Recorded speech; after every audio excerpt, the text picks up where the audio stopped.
നമുക്കെല്ലാവർക്കും അറിയാം, 2004 ഡിസംബർ 7 ഉച്ചകഴിഞ്ഞ് 2:30 ഇതുപോലൊരു ആരാധനാ മധ്യയാണ് ദൈവമാതാവ് സമയഘടികാരം നെഞ്ചിൽ ചാർത്തി ഈ അൾത്താരയിൽ പ്രത്യക്ഷയായിക്കൊണ്ട് ദുരന്തം ഉണ്ടാകുവാൻ പോകുന്നു, പ്രാർത്ഥിക്കണമെന്ന വലിയ സന്ദേശം കൈമാറിയത്. കേരളം മുഴുവനും ലോകത്തിൻ്റെ വിവിധ ഭാഗങ്ങളിൽ പല പ്രദേശങ്ങളും നമുക്കറിയാം വിവിധങ്ങളായ ദുരന്ത മുഖങ്ങളിലൂടെ ഇപ്പോൾ കടന്ന് പോയിക്കൊണ്ടിരിക്കുകയാണ്. പരിശുദ്ധ ദൈവമാതാവ് അന്ന് നമ്മളോട് പറഞ്ഞത് ഇപ്രകാരമാണ്: ദുരന്തം ഉണ്ടാകുവാൻ പോകുന്നു, പ്രാർത്ഥിക്കണം. ജീവിതത്തിൻ്റെ വിവിധ ദുരന്ത മുഖങ്ങളിൽ നിന്നുകൊണ്ടാണ് നമ്മളും പരിശുദ്ധ അമ്മയുടെ ആലയത്തിലോട്ട് നീന്തി കയറിയിട്ടുള്ളത്. മരിയൻ ഉടമ്പടി എടുത്തുകൊണ്ട് അവൻ പറയുന്നത് പോലെ ചെയ്തുകൊണ്ട് ഉടമ്പടി നിബന്ധനകൾ വിശ്വസ്തതാപൂർവം പാലിച്ചുകൊണ്ട് നമ്മളെ തന്നെ വിശുദ്ധീകരിക്കുമ്പോൾ നമ്മുടെ പ്രാർത്ഥനകളും ദൈവ തിരുസന്നിധിയിൽ സ്വീകാര്യമാകുമെന്നാണ് ഈ പ്രത്യക്ഷീകരണം നമ്മളോട് വിളിച്ചു പറയുന്നത്. അതുകൊണ്ട് തന്നെ ഈ ഉടമ്പടി ധ്യാനത്തിലായിരിക്കുമ്പോൾ ഈ ധ്യാനം നയിക്കുവാൻ പോകുന്ന ബഹുമാനപ്പെട്ട VP ജോസഫ് അച്ഛനെ ദൈവപിതാവിൻ്റെ കരങ്ങളിൽ സമർപ്പിച്ച് നമുക്കൊരു നിമിഷം പ്രാർത്ഥിക്കാം. ഈ ധ്യാനം എപ്പോഴെല്ലാം ആരെല്ലാം കൂടുന്നുവോ അവരുടെ എല്ലാവരുടെയും ജീവിതത്തെ വിശുദ്ധീകരിക്കുവാനും ശക്തീകരിക്കുവാനും അവരെ പുതിയ സൃഷ്ടികളാക്കി മാറ്റുവാനുമുള്ള വലിയ വചന വെളിപാടുകൾ ഈ ആരാധനയിൽ ഉടനീളം ഞങ്ങൾക്ക് നൽകണമേ എന്ന് പ്രാർത്ഥിക്കുന്നു. ആരെല്ലാം ഈ ധ്യാനം കൂടുന്നുവോ, ഏതെല്ലാം സമയങ്ങളിൽ കൂടുന്നുവോ അപ്പോഴെല്ലാം പരിശുദ്ധ അമ്മയുടെ പ്രത്യേകമായ സാന്നിധ്യം, ദിവ്യകാരുണ്യനാഥൻ്റെ സന്ധിപ്പ് അനുഭവിക്കുവാനുള്ള വലിയ കൃപയ്ക്ക് വേണ്ടി ഒരു നിമിഷം നമുക്ക് മൗനമായിട്ട് പ്രാർത്ഥിക്കാം. നമുക്ക് സ്തുതിച്ച് പ്രാർത്ഥിക്കാം. ഹല്ലേലൂയ, ഹല്ലേലൂയ, യേശുവേ ആരാധന. കർത്താവേ, ആരാധനയുടെ ദിവ്യകാരുണ്യ അനുഭവത്തിന്റെ നിമിഷങ്ങളാകുവാൻ കർത്താവേ ഞങ്ങൾക്ക് ആവശ്യമായ വചനങ്ങൾ നൽകി അനുഗ്രഹിക്കണമേ. അങ്ങയുടെ ജീവിക്കുന്ന സാന്നിധ്യം നൽകി അനുഗ്രഹിക്കണമേ. ഹല്ലേലൂയ. ശ്രദ്ധിക്കട്ടെ. ഹല്ലേലൂയ, ഹല്ലേലൂയ, ഹല്ലേലൂയ, ഹല്ലേലൂയ, മഹത്വം, ആരാധന, ആരാധന, ഹല്ലേലൂയ, ഹല്ലേലൂയ. കൂടി ധ്യാനം നയിക്കുവാൻ പോകുന്ന ബഹുമാനപ്പെട്ട VP ജോസഫ് അച്ഛനെ അൾത്താരയിൽ സമർപ്പിച്ച് പ്രാർത്ഥിക്കുന്നു. കൃപാസനത്തിന്റെ എല്ലാ ശുശ്രൂഷ മേഖലകളെയും ഞങ്ങൾ സമർപ്പിച്ച് പ്രാർത്ഥിക്കുന്നു. ആരാധനയിൽ ഉടനീളം ഈശോയുടെ സാന്നിധ്യം പ്രകടമാക്കണമെന്ന് പ്രാർത്ഥിക്കുന്നു. ഹല്ലേലൂയ,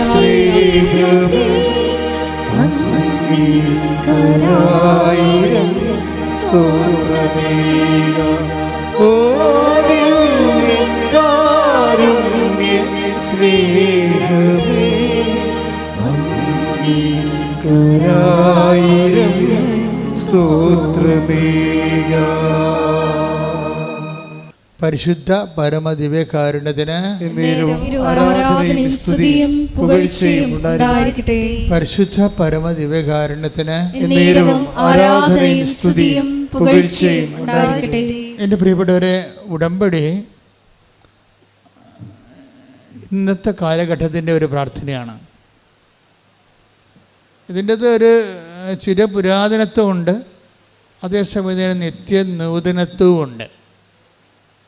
ചിരപുരാതനം എന്ന് പറയുന്നത് ഉടമ്പടി ബൈ പ്രിൻസിപ്പിൾ അത് ദൈവദത്തമായ കാലത്ത് ഏണ്ട് എബ്രാഹത്തിൻ്റെ കാലം മുതൽ ഉടമ്പടി എന്നുള്ള കോൺസെപ്റ്റുള്ളതാണ്, വർക്കൗട്ട് ചെയ്യാനാണ്.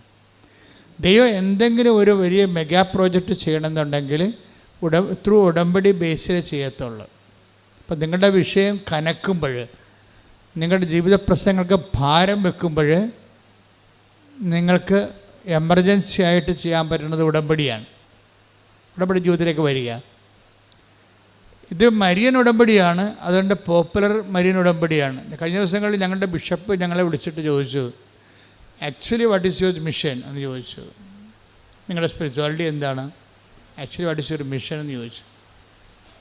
അപ്പോൾ ഞങ്ങളതിന് മറുപടി പറഞ്ഞത്, ഞങ്ങളുടെ സ്പിരിച്വാലിറ്റി എന്ന് പറയുന്നത് കുരിശിൻ്റെ ചുവട്ടിൽ നിന്ന് അമ്മയാണ്, എന്നുവെച്ചാൽ ഉടമ്പടി മാതാവാണ്, അവരാണ് ഉടമ്പടി മാതാവ്.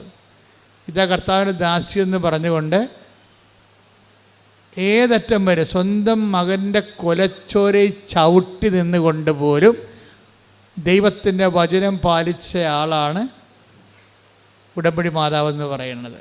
അതാണ് ഞങ്ങളുടെ ഐക്യം എന്ന് പറയുന്നത്. അപ്പോൾ പിതാവിന് ഭയങ്കര ഇഷ്ടപ്പെട്ടു. പിന്നെ പിതാവ് ചോദിച്ചു, വാട്ട് ഈസ് യുവർ മിഷൻ? നിങ്ങളുടെ മിഷൻ എന്താ? അപ്പോൾ ഞങ്ങൾ പറഞ്ഞ് അത് ഞങ്ങളെ consecration of those who R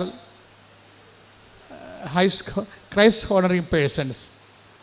അതായത് ഞങ്ങൾക്ക് കോൺസെക്രേഷൻ ലൈഫുണ്ട്, അച്ഛന്മാർക്ക് കോൺസെക്രേഷൻ്റെ ലൈഫാണ്, സിസ്റ്റേഴ്സിന് കോൺസെക്രേറ്റഡ് ലൈഫാണ്. ഉടമ്പടിയിലേക്ക് വരുമ്പോൾ നമ്മൾ ദൈവത്തിൻ്റെ വചനത്തിൽ വേരൂന്നി സാക്ഷ്യപ്പെട്ട് ജീവിച്ചുകൊള്ളാവുന്ന ഓൾ ക്രൈസ്റ്റ് ഹോണറിങ് പേഴ്സൺസ് ആണ്, not Catholics, not only Catholics. Catholics മാത്രമല്ല, നോൺ കാത്തലിക്സ് മാത്രമല്ല, ഹോൾ ക്രൈസ്റ്റ് ഹോണർ, ക്രൈസ്റ്റിനെ രക്ഷകനായിട്ട് മനസ്സിൽ ഹോണർ ചെയ്യുന്ന എല്ലാവരെയും കോൺസെക്രേറ്റ് ചെയ്യുക. അവർക്കൊരു കോൺസെക്രേറ്റ് ലൈഫ്, അവർക്ക് വിശുദ്ധ ജീവിതം, ഐക്യ ജീവിതം, സാക്ഷ്യ ജീവിതം പ്രദാനം ചെയ്യുകയാണ് ഞങ്ങളുടെ മിഷൻ എന്ന് പറഞ്ഞു. അപ്പോൾ ഇറ്റ് ഈസ് വെരി സിമ്പിൾ. അങ്ങനെ കേരള സഭയിൽ, ലോകസഭയിൽ അങ്ങനെ ഒരു മിഷൻ ഇല്ല. ശരിക്കും പ്രീച്ചിങ്ങൊക്കെ ഉണ്ട്, ഇവാഞ്ചലൈസേഷൻ ഉണ്ടെന്ന് പറഞ്ഞാലും ഒരു അതായത് ക്രൈസ്റ്റ് ഹോണറിങ് ആയിട്ടുള്ളൊരു പേഴ്സൺസിനെ എങ്ങനെയാണ് കോൺസെക്രേറ്റ് ചെയ്യുക, വചനാധിഷ്ഠിതമായി കോൺസെക്രേറ്റ് ചെയ്തിട്ട് അവരെ വചനത്തിൻ്റെ വിത്തിൻ നോ ടൈം അവരെ സാക്ഷികളാക്കി മാറ്റുന്ന ഭയങ്കരമായ ഒരു സംഭവമാണ് ഉടമ്പടി നടക്കുന്നത്. അപ്പം അത് നമ്മൾ അനുഭവങ്ങളിലൂടെ കണ്ട് മനസ്സിലാക്കിയതാണ്. ഓരോ ദിവസവും കണ്ടുകൊണ്ടിരിക്കുകയാണ്. അപ്പം അതുകൊണ്ട് തന്നെ എങ്ങനെയാണ് മനുഷ്യൻ കോൺസെക്രേറ്റ് ചെയ്യണത്? കോൺസെക്രേറ്റ് വെച്ച് കഴിഞ്ഞാൽ അവൻ വിശുദ്ധീകരിക്കുകയും ചെയ്യും, ശക്തീകരിക്കുകയും ചെയ്യും. ഒരേ സമയത്ത് തന്നെ മനുഷ്യൻ വിശുദ്ധീകരിക്കുമ്പോഴും ശക്തീകരിക്കുമ്പോഴും അവൻ എന്തായിട്ട് മാറും? അവന് ഒരു മനുഷ്യൻ ഉടമ്പടിയിലൂടെ എന്താ സംഭവിക്കണത്? വിശുദ്ധീകരിക്കുകയും ചെയ്യും, അപ്പം ശക്തീകരിക്കുകയും ചെയ്യാം. അപ്പം ശക്തീകരിക്കാൻ നമുക്ക് എന്ത് പറ്റും? അധികാരവും ബലവും ഉണ്ടാകും. അധികാരവും ബലവും ബൈബിളിൽ ഈശോയ്ക്കുണ്ടായിരുന്ന ഒരു സംഭവമാണ് അധികാരവും ബലവും. സത്താനെപ്പോലും അവൻ ശാസിച്ച് മാറ്റുമ്പോൾ ജനങ്ങളുടെ കമൻ്റ് അതാണ്. ലുക്കാൻ്റെ സുവിശേഷം 4:36 എടുത്ത് എല്ലാവരും അത്ഭുതപ്പെട്ട് പരസ്പരം പറഞ്ഞു. എല്ലാവരും അത്ഭുതപ്പെട്ട് പരസ്പരം പറഞ്ഞു, എന്തൊരു വചനമാണിത്, ഇവൻ അധികാരത്തോടും ശക്തിയോടും കൂടെ അശുദ്ധാത്മാക്കളോട് കൽപ്പിക്കുകയും അവ വിട്ടുപോവുകയും ചെയ്യുന്നുവല്ലോ. ഇപ്പം അധികാരത്തോടും ശക്തിയോടും കൂടി കൽപ്പിക്കുകയും, ഇപ്പം വചനങ്ങൾക്കെല്ലാം അധികാരവും ശക്തിയും ലഭിക്കും. ഇത് ഒരു ഫ്രഷ് ഹാൻഡ്സിനെ പോലും പെട്ടെന്ന് അധികാരിയാക്കി മാറ്റും. ആത്മീയ അധികാരം ഉണ്ടാകും. ഒരു പുതിയ, ഇപ്പം നിങ്ങളൊരു ഉടമ്പടി എടുത്തിട്ട് 3 മാസമേ ആയുള്ളൂ. പക്ഷേ നിങ്ങൾ ഉടമ്പടിയോട് വിശ്വസ്തരാണെങ്കിൽ ചേർന്ന് നിൽക്കുന്നത് വിശ്വസ്തതയും, അവിശ്വസ്തത കാണിച്ചാൽ ചിതറിപ്പോകും. നമ്മൾ ഉടമ്പടിയുടെ പ്രശ്നം അതാണ്. ചേർന്ന് നിൽക്കുക, ദൈവത്തോട് ചേർന്ന് നിൽക്കണമെങ്കിൽ എല്ലാവർക്കും ആഗ്രഹം ഉണ്ടാവും അല്ലേ, ദൈവത്തോട് ചേർന്ന് നിൽക്കണമെന്ന്. ബൈബിളിൽ 2 ഇടയ്ക്ക് ലൂപ്പ് ഹോളില്ല. ഒന്നെങ്കിൽ ചിതറക്കപ്പെട്ടിട്ട് നിൽക്കാം, അല്ലെങ്കിൽ ചേർന്ന് നിൽക്കാം. 2 ഉള്ളൂ. ഇപ്പം ചേർന്ന് നിൽക്കുന്നത് വിശ്വസ്തതയും, ചിതറിക്കപ്പെടുന്നത് ഇപ്പോൾ നെഹേമിയ എന്തുകൊണ്ടാണ് അവിടെ ചിതറിപ്പോയെന്ന് പറയുന്നുണ്ട്. നെഹ്യം 1:8 എടുത്ത് ശ്രുതികട്ടെ. ഹല്ലേലൂയ,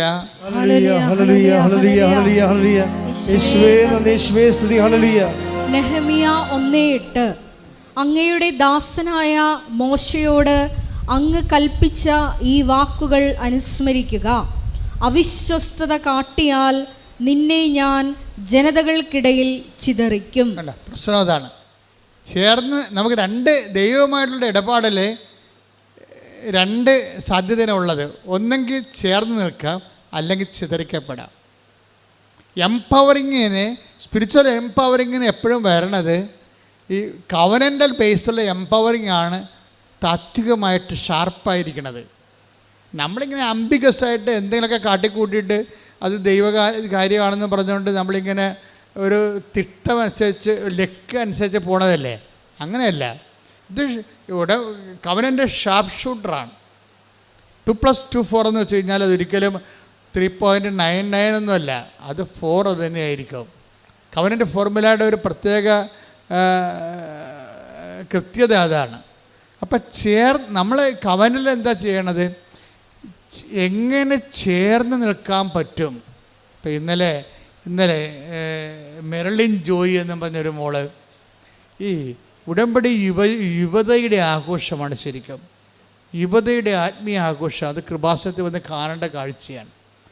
എല്ലാവരും തന്നെ 10 പേര് സാക്ഷ്യം പറഞ്ഞാൽ 6 പേരും ഒരു 20 വയസ്സിനും 30 വയസ്സിനും ഇടയ്ക്കുള്ളതായിരിക്കും. അവർ ദൈവത്തെ മനസ്സിലാക്കുന്ന രീതികൾ കണ്ട ഞെട്ടിപ്പോവും. 60 വർഷം ക്രിസ്ത്യാനിറ്റി ജീവിച്ചിട്ട് കിട്ടാത്ത ഉൾക്കാഴ്ചയാണ് 20 വയസ്സുകാർ പറയണത് ഉടമ്പടിയിലൂടെ. ഇന്നലെ ശ്രീജ ജോയ്, മെർലിൻ ജോയ് എന്ന് പറയുന്ന MSc-കാരത്തി പറഞ്ഞിരിക്കുന്നത്, അതായത് എന്തിനാണ് എന്നോട് ഉടമ്പടി എടുക്കുകയെന്ന് നിങ്ങളോട് ചോദിച്ചാൽ, അതാണ് ആൾക്കാരുടെ ഒരു ടീച്ചിങ് ഉണ്ടായ. ഇപ്പോൾ മെർലിൻ ജോയ് പറയണത്, എന്തിനാണ് ഞാൻ ഉടമ്പടി എടുക്കണതെന്ന് നിങ്ങൾ എന്നോട് ചോദിച്ചാൽ ഞാൻ പറയും തളരുമ്പോൾ ചേർന്ന് നിൽക്കാനാണെന്ന്. അയ്യോ, എന്നാ ഒരു വർത്തമാനാ. അപ്പോൾ അവൾ പറയും, ഞാൻ പഠിപ്പിക്കുന്ന സബ്ജക്റ്റ് ഉടമ്പടിയാ. ഞാൻ 4ാം ക്ലാസ്സിൽ 5ാം ക്ലാസ്സിൽ വേദപാഠം പഠിപ്പിച്ചിട്ടുണ്ട്. അന്ന് ഞാൻ പഠിപ്പിച്ച ഉടമ്പടിയാണ്. ഇപ്പം ഞാൻ +2-നാണ് വേദപാഠം പഠിപ്പിക്കുന്നത്. ഞാനിപ്പോൾ പഠിപ്പിക്കുന്ന വിശ്വസ്തയെക്കുറിച്ചാണ് പഠിപ്പിക്കുന്നത്. എല്ലാം ഉടമ്പടിയാണ്. ഉടമ്പടി ജീവിച്ചിട്ട് അത് കുഞ്ഞുങ്ങളെ പഠിപ്പിച്ചു കൊടുക്കുകയാണ്. അപ്പോൾ ഈ നമ്മുടെ സീറോ മലബാർ സഭയിൽ 5ാം ക്ലാസ്സിൽ പഠിപ്പിക്കുന്ന ഉടമ്പടിയുടെ വേദപാഠവും 12ാം ക്ലാസ്സിൽ പഠിപ്പിക്കുന്ന വിശ്വസ്ത വേദപാഠവും മെർലിൻ പറയണത് ഇൻ്റർകണക്റ്റഡ് ആണത്. എൻ്റെ സബ്ജക്റ്റ് വൈസ് ഉടമ്പടിയാണ്. ഉടമ്പടിയെ സംബന്ധിച്ചിടത്തോളം മെർലിന് സുന്ദരമായിട്ട് പറയാൻ കാര്യം, ഉടമ്പടിയിൽ ജീവിക്കുകയാണ്. ഒരച്ഛനുമാകാതെ കന്യാസിനുമാകാതെ അവർ ഉടമ്പടിയിൽ അങ്ങ് ജീവിക്കുകയാണ്. അതാണ് ഞങ്ങൾ പറഞ്ഞ പിതാവിനോട്, whole consecrated life of all Christ honouring persons. ക്രൈസ്റ്റിനെ ഹോണർ ചെയ്യുന്ന എല്ലാവർക്കും ഒരു വിശുദ്ധ ചേർന്ന നിൽപ്പിൻ്റെ ജീവിതം. ഇവർ പറയുന്ന അവതരിപ്പിക്കുന്ന രീതി അതാണ്. എന്തിനാണ് ഉടമ്പടി എടുക്കണമെന്ന് ചോദിക്കുമ്പോൾ ഞാൻ പറയും, തളരുമ്പോൾ ചാരി നിൽക്കാൻ ഒരാൾ, അതാണ് എൻ്റെ ദൈവം. തളരുമ്പോൾ ചാരി നിൽക്കാൻ. അത് എന്ത് വല്ലാത്ത വെച്ചാൽ, അപ്പോൾ അത് തളർന്നു കഴിഞ്ഞാൽ ചാരി നിൽക്കുമ്പോൾ എന്ത് സംഭവിക്കണത്? അതിന് വിശ്വസ്തതയാണ് നമുക്ക് ആവശ്യം. ചിതറിപ്പോകാം, ചേർന്ന് നിൽക്കാം. ഉടമ്പടിയിലുണ്ടാകുന്ന നമ്മുടെ കയ്യിലാണ് എൻ്റെ താക്കോല് മൊത്തം ഇരിക്കുന്നത്. നമ്മൾക്ക് അവിശ്വസ്തത കാണിച്ചപ്പോൾ നെഹേമ്യ 8 എന്താ പറയണത്? 1:8 എന്താ പറയണത്? നിങ്ങൾ ചിതറിപ്പോയി. കാരണം എന്താണ്? എന്നോട് നിങ്ങൾ ചേർന്ന് നിന്നില്ല, അവിശ്വസ്തത കാണിച്ചു. പ്രാർത്ഥിക്കുക, കർത്താവേ, ഉടമ്പടിയിലൂടെ അങ്ങയുടെ വചനത്തോടെ അത് പാലിച്ചുകൊണ്ട് വിശ്വസ്തത കാട്ടി ചേർന്ന് നിന്നുകൊണ്ട് ബലം പ്രാപിക്കുവാൻ എന്നെ സഹായിക്കണമേ. ശ്രദ്ധിക്കട്ടെ. ഹല്ലേലൂയ,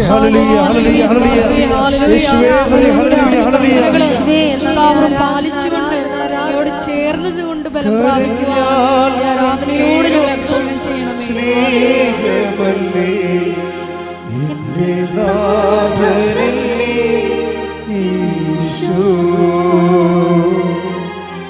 തളർന്നാൽ താങ്ങിയെന്നെ ഓമനിക്കും സ്നേഹരാജനല്ലേ ഈശോ. കരഞ്ഞാൽ കണ്ണീരൊപ്പം സ്നേഹമല്ലേ എന്റെ നാഥനല്ലേ ഈശോ. തളർന്നാൽ താങ്ങിയെന്നെ ഓമനിക്കും സ്നേഹരാജനല്ലേ ഈശോ.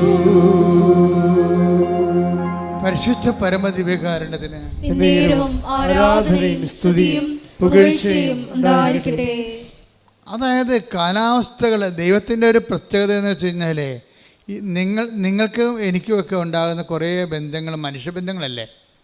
ഈ മനുഷ്യബന്ധങ്ങൾക്കുള്ള പ്രശ്നം വെച്ച് കഴിഞ്ഞാൽ മൂഡ് സ്വിങ്സ് ഭയങ്കരമാണ്. ഇപ്പം മൂഡ് ഔട്ട് എന്നൊക്കെ പറയുക, mood in mood out, mood swings എന്ന് പറയണത്.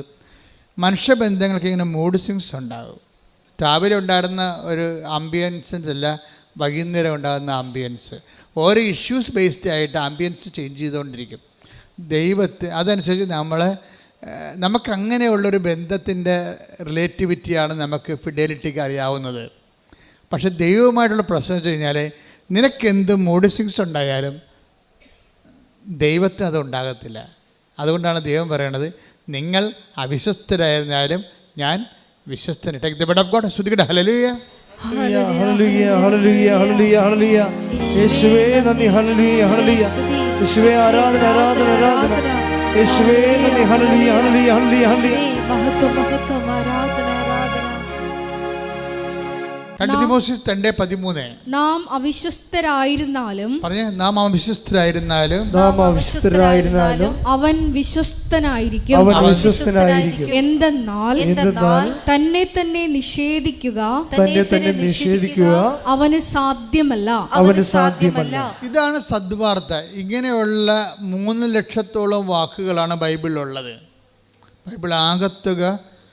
ബൈബിള് വായിച്ചാൽ ആൾക്കാർ കഴിഞ്ഞ ദിവസങ്ങളിൽ തറയപ്പിതാവിൻ്റെ പ്രസംഗം കേട്ടില്ലേ? അതായത് ബൈബിള് വായിക്കുമ്പോൾ ബൈബിള് നിങ്ങൾ കറക്റ്റായിട്ടാണ്. പിതാവ് പറയണത് നമ്മൾ ആരെയും തീവ്രവാദികളായിട്ട് സൃഷ്ടിക്കണില്ല. ബൈബിളിന് ആരെയും തീവ്രവാദികളായിട്ട് സൃഷ്ടിക്കാൻ പറ്റത്തില്ല.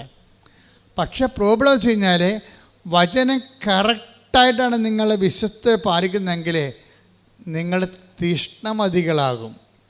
ഇപ്പോൾ വേദപാഠം തന്നെ സുവിശേഷ വിഹിതമായി കഴിഞ്ഞാൽ, കാര്യം മനുഷ്യൻ്റെ വചനത്തെക്കാളുപരി മനുഷ്യൻ്റെ അക്കാഡമിക് ക്വാളിഫിക്കേഷൻ്റെ ഒരു ബ്രില്യൻസാണ് പലപ്പോഴും വേദപാഠങ്ങളിൽ വരുന്നത്. അതുകൊണ്ടാണ് ആൾക്കാർക്ക് തീഷ്ണതയില്ലാത്തത്. തീഷ്ണത വേണമെന്നുണ്ടെങ്കിൽ അത് ഇവാഞ്ചലിക്കായിരിക്കണം. കാര്യം ദൈവത്തിൻ്റെ വചനം രക്ഷയിലേക്ക് നയിക്കുന്ന ദൈവത്തിൻ്റെ ശക്തിയാണ്. അപ്പം അധികാരവും ശക്തിയും എന്ന് പറയുമ്പോൾ അത് എവിടുന്നാണ് വരണത്? ഇവൻ്റെ വചനം. ഇപ്പം 4:36 നമ്മൾ കേട്ടില്ലേ? ഇവരെന്തൊരു അധികാരമാണ്, ഇവരെന്തൊരു ശക്തിയാണ്. അതെവിടുന്നാണ് വരണത്? അധികാരിയത എവിടുന്നാണ് വരണത്? അത് വരണത് ദൈവത്തിൻ്റെ വചനം ബൈ ഇറ്റ്സെൽഫ്. അത് പറയുന്നവരും പാലിക്കുന്നവരും എംപവർ ചെയ്തുകൊണ്ടിരിക്കും. അതാണ് റോമ 1:16. ദൈവവചനം രക്ഷയിലേക്ക് നയിക്കുന്ന ദൈവത്തിൻ്റെ ശക്തിയാണ്. പറഞ്ഞ് ദൈവവചനം രക്ഷയിലേക്ക് നയിക്കുന്ന ദൈവത്തിൻ്റെ ശക്തിയാണ്. അപ്പോൾ ലോകത്ത് പലതരം ശക്തിയുണ്ടല്ലേ? പാർട്ടിയുടെ ശക്തിയില്ലേ? ഇപ്പം പാർട്ടിയുടെ അകത്ത് തന്നെ ഇപ്പം കഴിഞ്ഞ ദിവസങ്ങളിലുള്ള വാർത്തകൾ നോക്കിയാൽ തൊഴുത്തിൻ്റെ അകത്ത് തന്നെ കുത്തുന്നത് കാണിക്കാം. പാർട്ടിയുടെ അകത്ത് തന്നെ നയിക്കുന്നത് കാണാം. അപ്പോൾ അത് ശൈഥില്യം വരണതാണ്. എന്ത് വരണത്? ഇങ്ങനെ സിസ്റ്റം എങ്ങനെയാണ്? ഈ സോഷ്യൽ സിസ്റ്റത്തെക്കുറിച്ചൊക്കെ ഉള്ള ഇത് തുടങ്ങിയ ആൾക്കാർ തന്നെ പറഞ്ഞത് എന്താണ്? It's a failure built in to the സിസ്റ്റമാണ്. സിസ്റ്റത്തിൽ തന്നെ ഫെയിലിയർ ഉണ്ടാകും. അത് കുറച്ച് കഴിയുമ്പോൾ, ഒരു ടൈം കഴിയുമ്പോൾ അകത്തുള്ള ഫെയിലിയർ പുറത്തേക്ക് വരും. അപ്പോൾ ഇങ്ങനെ സിസ്റ്റം ഡിസറഗുലേറ്റഡ് ആയി പോണതില്ല. അങ്ങനെയാണ്. അപ്പം അതുകൊണ്ട് അതുപോലെ സ്വാഭാവികമായിട്ട് കാലത്തിൻ്റെ ഒരു രീതിയിലൊരു സെക്കൻഡ് കമ്മിങ് ഇങ്ങനെ വരും. എല്ലാ സിസ്റ്റത്തിനും ഒരു സെക്കൻഡ് കമ്മിങ് ഉണ്ടാവും. അകത്ത് തന്നെ ശൈഥില്യം ആരംഭിക്കും. സഭയ്ക്കും ഈ പ്രിൻസിപ്പിൾ ബാധകമാണ്. നമ്മൾ ശ്രദ്ധിച്ചില്ലെങ്കിൽ ശൈഥില്യം ആരംഭിക്കും. വിശ്വാസത്തിനും ഈ പ്രിൻസിപ്പിൾ ബാധകമാണ്. ശൈഥില്യം അകത്തുനിന്ന് തന്നെ ഉണ്ടാകും. ഫെയിലിയർ എന്ന് പറഞ്ഞ സംഭവം ഇതിൻ്റെ ഉള്ളിൽ തന്നെ ഉണ്ട്.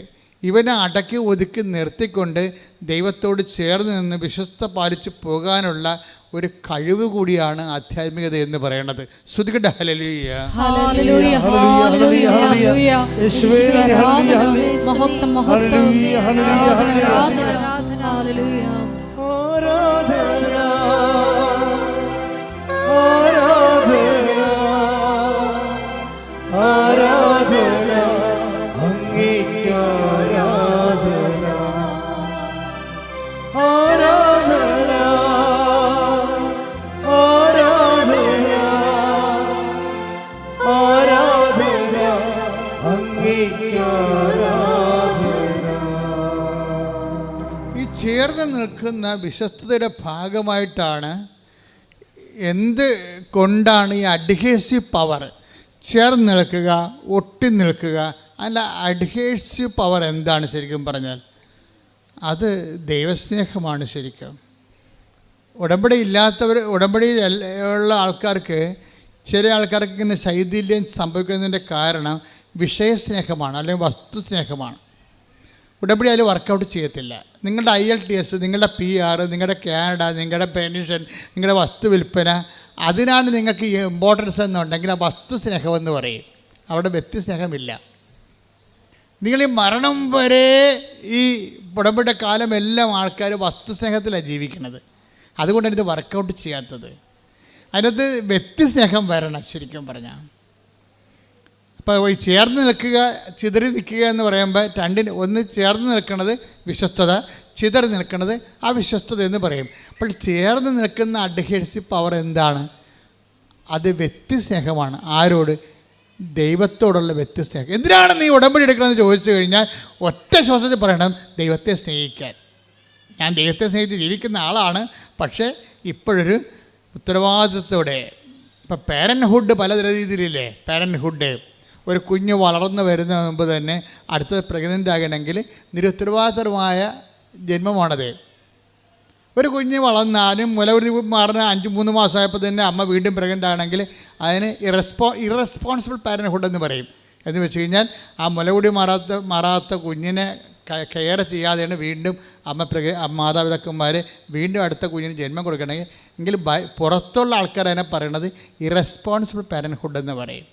ആ കുഞ്ഞിന് മുലകുടി മാറി അതിന് 2 കൊല്ലമൊക്കെ മുലകുടിക്ക് കുടിച്ച് അത് തന്നെ നിൽക്കാൻ കഴിയുമ്പോൾ അടുത്ത കുഞ്ഞായ റെസ്പോൺസിബിൾ പാരൻറ്ഹുഡ് എന്ന് പറയും. അപ്പോൾ ഇത് നമ്മൾ ബോധപൂർവ്വം, അപ്പം നമ്മളിതിന് ഈ ഉടമ്പടിയിൽ നമ്മളെല്ലാവരും ദൈവത്തെ സ്നേഹിക്കുന്നവരാണ്.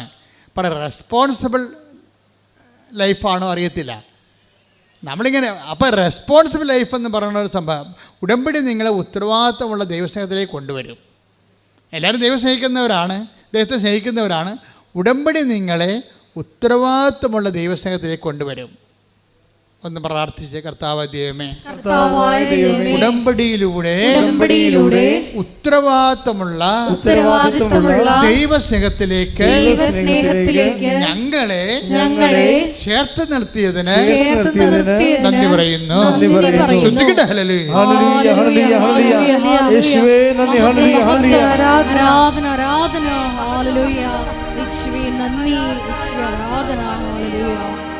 പാടാം. ഓ ദിവ്യകാരുണ്യ സ്നേഹമേ, അങ്ങേക്കൊരായിരം സ്തോത്രമേകാം. ഓ ദിവ്യകാരുണ്യ സ്നേഹമേ, അങ്ങേക്കൊരായിരം സ്തോത്രമേകാം. ഈ ദിവസങ്ങളിലെ അതായത് ശ്രീയ രജ്ജു എന്നും പറഞ്ഞൊരു മോള് സാക്ഷ്യം. ശ്രീയ രജ്ജുവിൻ്റെ ചേർന്ന് നിൽപ്പിൻ്റെ ബയോളജി ഭയങ്കര ഹൃദ്യമാണ്. ശ്രീയ എന്ന് പറയുമ്പോൾ നിങ്ങൾക്കറിയാമല്ലോ, നോൺ ക്രിസ്ത്യൻ ലേഡി. അവർക്ക് ആ കുഞ്ഞിന് അധികം വയസ്സില്ല, 22 വയസ്സ്, 23 വയസ്സ് കാണുമായിരിക്കും. പക്ഷേ ഇവരുടെയൊക്കെ തങ്കം പോലുള്ള വാക്കുകളാണ് വായിന്ന് വരുന്നത്. അവരെന്നാ പറയണമെന്നറിയാമോ? അവർ പറഞ്ഞു, ഞാൻ വീട് പണിയുമ്പോൾ ഒരു മുറി ഞാൻ കർത്താവിന് വേണ്ടി മാത്രം കൊടുക്കും. അതെന്തിനാ അപ്പോൾ വീട് പണിതുകൊണ്ടിരിക്കുകയാണ്, വീട് പണിപ്പോൾ 3/4 ഇപ്പോൾ ഇവിടെ പറയണത്, ഞാൻ വീട് പണിയുമ്പോൾ ഒരു മുറി കർത്താവിന് വേണ്ടി മാത്രം കൊടുക്കും. ആൾ ഉടമ്പടി മാതാവിൻ്റെ മധ്യസ്ഥലാണ് എടുത്തെങ്കിൽ അവർക്ക് ബോധമുണ്ട് ഇത് കർത്താവിലേക്കാണ് പോകണമെന്നുള്ളത്. അത് ക്ലിയർ അല്ലേ? അപ്പോൾ എന്നിട്ട് അവൾ തന്നെത്താൻ പറയുന്നുണ്ട്, എന്തിനാണ് ഞാൻ ഈ കർത്താവിന് വേണ്ടി മുറി കൊടുക്കണമെന്നറിയാമോ? ആൾക്കാർ എന്നോട് ചോദിക്കും, ഞാനൊരു നോൺ ക്രിസ്ത്യൻ അല്ലേ, എന്തിനാണ് എൻ്റെ വീട്ടിൽ കർത്താവിൻ്റെ പടം വെച്ചിരിക്കണമെന്ന് ആൾക്കാർ ചോദിക്കത്തില്ലേ?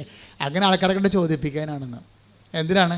അപ്പം ഞാൻ കർത്താവിനെക്കുറിച്ച് അവരോട് പറയും, ഈ വീട് എനിക്ക് കർത്താവ് തന്നതാണെന്ന്. എന്തൊരു ദൈവസ്നേഹമാണ്. ശ്രദ്ധിക്കട്ടെ. ഹല്ലേലൂയ, ഹല്ലേലൂയ, ഹല്ലേലൂയ, ഹല്ലേലൂയ. മഹത്വം, ആരാധന, ആരാധന.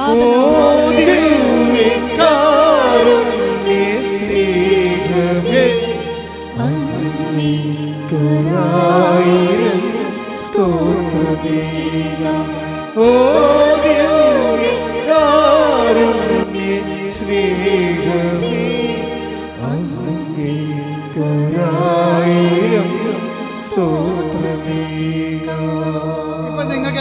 ലൈൻ മനസ്സിലായില്ലേ? എത്ര പെട്ടെന്നാണ് ഈ ആൾക്കാർ ചേർന്നങ്ങടെ നിൽക്കണത്. കർത്താവുമായിട്ടങ്ങ് ചേർന്ന് നിൽക്കുകയല്ലേ, സ്നേഹത്തിൽ താൻ ചേർന്ന് നിൽക്കുന്ന. അവൻ എന്നോട് സ്നേഹത്തിൽ ചേർന്ന് നിൽക്കുന്നത് കൊണ്ട് ഞാനവനെ മാനിക്കും. സങ്കീർത്തകൻ്റെ വലിയൊരു ദൈവാനുഭവമാണ് ചേർന്ന് നിൽപ്പ്. Take the word of God. സങ്കീർത്തനം 91:14. അവൻ സ്നേഹത്തിൽ എന്നോട് ഒട്ടി നിൽക്കുന്നതിനാൽ.